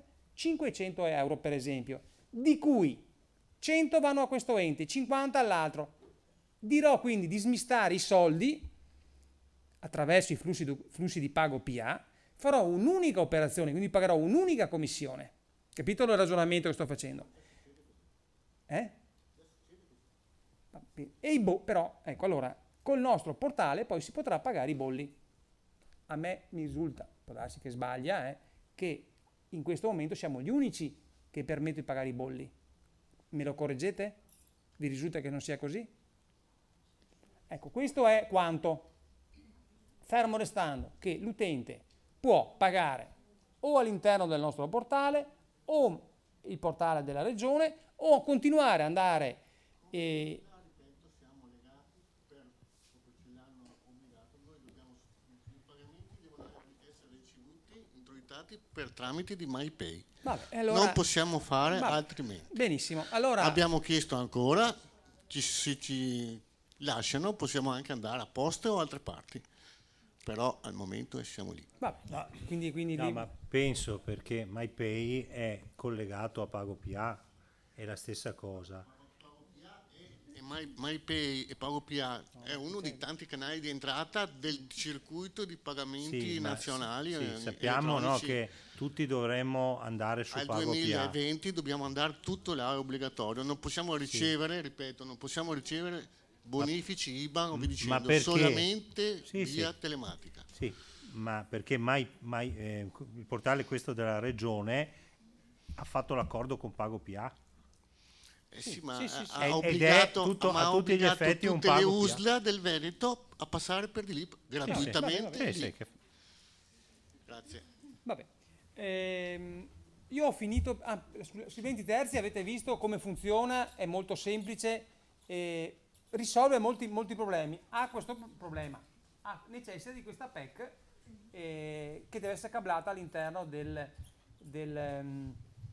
sua configurazione. Per i SUAP avete visto, io la consiglio tanto perché ha risolto molti casi di problemi di comunicazione all'interno del comune. Ultima cosa, ma non è ultima, adesso mentre parliamo c'è un corso a Montecchio Maggiore, stiamo incontrando gli impiantisti per le dichiarazioni di conformità. Io vado a Tiene il 28, se ci sono dei SUAP, dei comuni che sono interessati a fare degli incontri formativi agli impiantisti, perché gli impiantisti? Perché il sistema andrà a controllare chi è che firma la dichiarazione di conformità, il codice fiscale di chi sta firmando, è lui l'impiantista, tanto per dirvi, adesso non vi racconto tutta l'architettura, perché siamo tardi, insomma, però è un nuovo strumento che metteremo a disposizione, anche questo gratuito, sempre per migliorare il servizio all'utenza. Basta. Aspetta, non ho detto. Ultima cosa, questi sono i miei riferimenti che vi avevo detto. un'informazione io. A proposito, quando si diceva prima dei file del nominativo, l'articolo 5 dell'allegato al 160 individua come mettere il nominativo ai file, quindi fatto da Agid, quindi c'è tutto l'iter. Scusi, Gasparotto di Avepa. Allora, io ente terzo ho a che fare un po' con tutti i comuni della provincia, no? Ho alcuni problemi generali che mi capitano. Per esempio, quando arriva una pratica al SUAP, il comune me la gira dopo 3 o 4 mesi. Allora, io quanto tempo ho per l'istruttoria? Ce l'ho da quando conosco la pratica o da quando arriva il SUAP?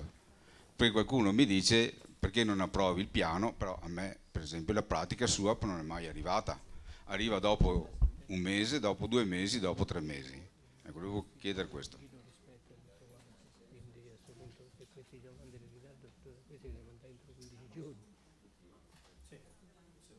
Vuoi rispondere tu o io? Quella sentenza che ha letto il consigliere Sestini, il 272 del 2012, lo dice chiaramente. Dice nel senso che la pratica c'è un iter procedimentale. Ad esempio, se devo fare la conferenza di servizi, io convoco la conferenza di servizi entro 5 giorni, poi ho 15 giorni di tempo per richiedere l'integrazione di documentazione e così via. Se gliela mandano in ritardo, e quindi quella sentenza lo dice, non vengono meno le incombenze degli enti che non rispettano i tempi. Eppure c'è scritto nell'articolo 2 della legge 241, c'è scritto che chi non rispetta i tempi è l'ente che non rispetta i tempi e che non rispetta le cose il responsabile, non è certo lei. Se mi arriva dopo 2 mesi, dopo 1 anno, lei lo protocolla e gli è arrivata allora. Chiedo scusa, ho ancora un'altra domanda, anzi un paio. Sempre come ente terza, come provincia, come viabilità, abbiamo mediamente qualcosa come 15 SUAP che ci arrivano ogni giorno, almeno, insomma, mediamente, pratiche, almeno una quindicina solo di SUAP. Per agevolare un po' il lavoro, perché non siamo in tanti tecnici, a dire il vero, cerchiamo di guardare le PEC come ci arrivano, con i file che ci arrivano. Perché se io ogni pratica l'ho fatto per un determinato periodo, dopo ci ho mollato, devo essere sincero, devo entrare ogni volta all'interno della scrivania elettronica, dove che trovo dei passaggi stranissimi, perché ci sono già richieste anche di integrazioni fatte a suo tempo prima che mi arrivi la pratica. Io per ogni pratica ci metto 1 ora, forse, solo a guardare i documenti. Quindi per me è ingestibile la faccenda, ecco perché guardo esclusivamente le PEC e ho difficoltà a entrare sulla scrivania elettronica, proprio perché i tempi non sono compatibili. Non oltre, mi trovo che il SUAP mi trasferisce delle domande tipo richiesta di manifestazione sportiva, piuttosto che in ordinanza, manca però magari altre cose, cioè, quindi c'è una confusione letale in certi casi con i comuni, con certi SUAP. L'ultima, ma so già la risposta, riguarda gli enti gestori dei sottoservizi. Le pratiche degli enti gestori dei sottoservizi, scavi su strada, parallacciamenti, parallelismi, sono molto complesse, estremamente complesse. In alcuni casi, quando sono abbastanza importanti, per fortuna vengono gestite dall'ATO, per cui arriva la conferenza dei servizi e quant'altro. Normalmente per l'allacciamento normale invece mi arriva una pratica diretta da parte dell'ente gestore, che siano dentro o fuori centro abitato non ha importanza, e conseguentemente non viene assolutamente gestita da SUAP neanche questa. Ma se non erro dovrebbe essere un obbligo anche l'ente gestore come pratica SUAP, no? Domanda.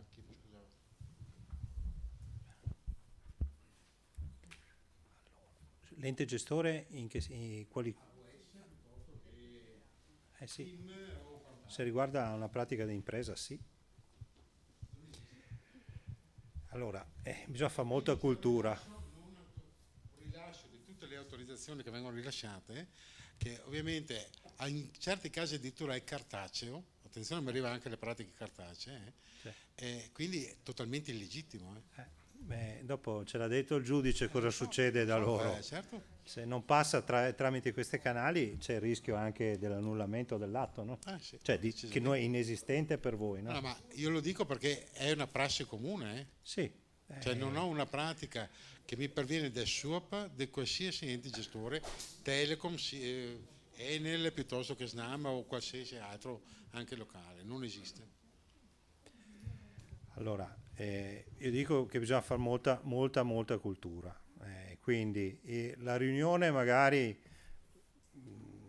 diciamo tra viabilità e SUAP io direi di organizzarla al più presto, in modo che i comuni, qua ce ne sono, è giusto che lei venga a spiegare quali sono le pratiche che devono arrivare a lei e che problematiche ha riscontrato. E poi, ripeto, la scrivania enti terzi, come abbiamo visto prima, c'è la possibilità anche di andare a vedere quelle che non sono in stand-by. Ho capito, però è uno strumento che vi si dà per... ripeto, poi con la scrivania è più facile. Se lei legge una PEC è impossibile, perché con tutti quei...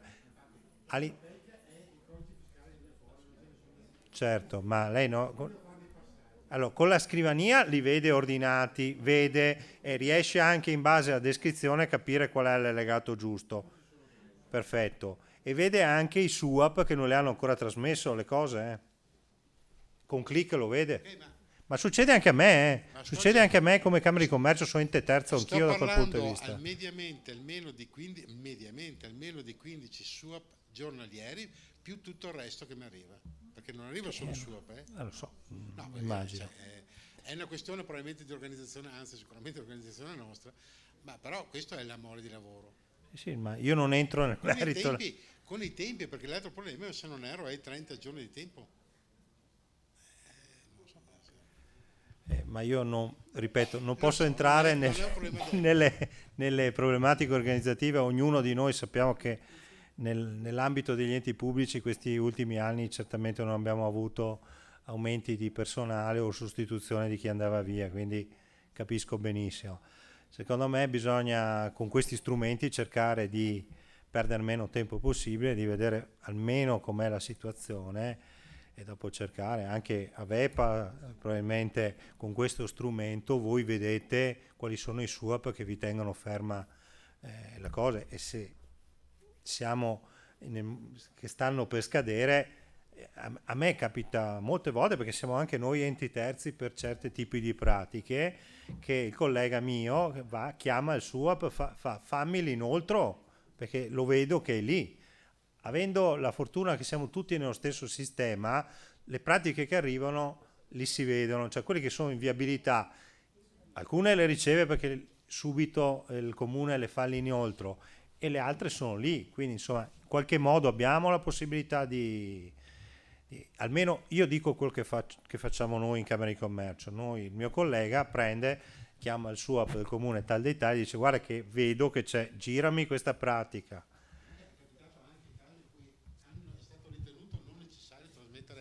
La documentazione a viabilità quando invece lo era. Ecco, cioè, ma anche però ecco, questo bisogna fare cultura. Cultura, ripeto, lato tecnico, ma lato anche SUAP, perché magari certi SUAP magari le sbagliano a inoltrare certe cose che non dovrebbero. Abbiamo scoperto che il SUAP non ha trasmesso nessuna documentazione a noi, o forse il professionista non l'ha fatto non caricando la documentazione. Il SUAP ha rilasciato il provvedimento, ma palesemente in contrasto, quindi illegittimo, perché non ha avuto l'autorizzazione nostra, cioè ovvero il nostro parere. No? Quindi era un atto anche legittimo, è nato un atto illegittimo in merito. Ma per quello io dico che va fatta cultura su tutti e due i fronti, ma io capisco benissimo la difficoltà dei SUAP, perché come è stato detto certi comuni hanno 5-6 persone, magari uno fa SUAP anagrafe, vigili, quindi capisco benissimo, però secondo me cominciamo a organizzargli gli incontri. Lei si siede qui al mio posto e dice cari SUAP, guardate questo, senza fare i nomi e tutto, ma guardate in questo caso qua mancava questo tipo di inoltro a noi, oppure è stato sbagliato, cioè bisogna cominciare a dirle le cose che vanno e le cose che non vanno, in modo che si fa cultura, perché la prossima volta chi è responsabile del SUAP, magari quelle cose lì, due pagine di linee guida fatte da lei e dire guardate in questi casi serve questo, questo, questo. Cioè, questa cosa qua bisogna anche che l'ente terzo sia, diciamo, noi ci prendiamo tutta la responsabilità di organizzarli questi incontri e vi chiamiamo tutti SUAP, ma bisogna farli per migliorare sempre più la qualità delle pratiche. Perché, no, però è un... certo, ma chi è più grosso, che ha più possibilità, si sono organizzati benissimo e appena arrivano ve le inoltrano la cosa. Ci sono comuni che hanno queste difficoltà, però, ripeto, secondo me bisogna farle queste riunioni. Ecco. Lo stesso vale per l'ARPA, per la VEPA, cioè noi su questo, le ASL, che poi le ASL hanno moltissime rami e quindi ci sono molti uffici. Adesso per fortuna sono rimaste 2 ASL e quindi forse più si riesce, vedo già la risata, no, comunque si dovrebbe riuscire a essere più, diciamo, un po' più coerenti, no, con le cose.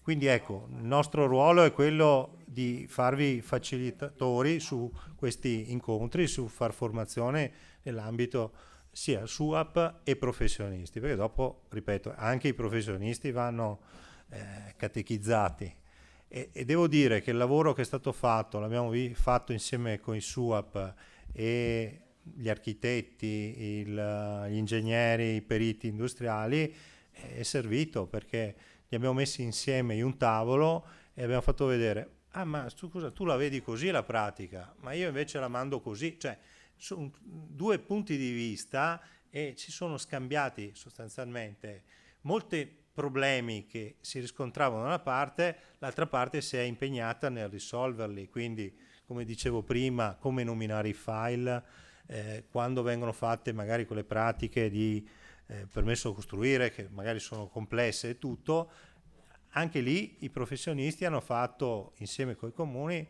2 pagine di linee guida per dire quel tipo di pratica là va nominata in questo modo, in modo che se sono coinvolti anche gli enti terzi arrivi all'ente terzo esattamente solo quel tipo di file. E questo ho visto che effettivamente è migliorata sotto certi punti di vista la formazione e anche il risultato finale. Ecco.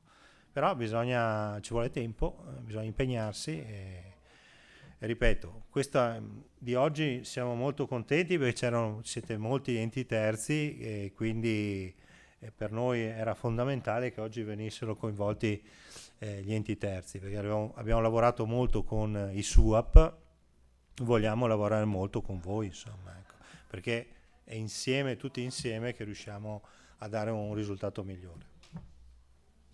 Vi ringraziamo tutti.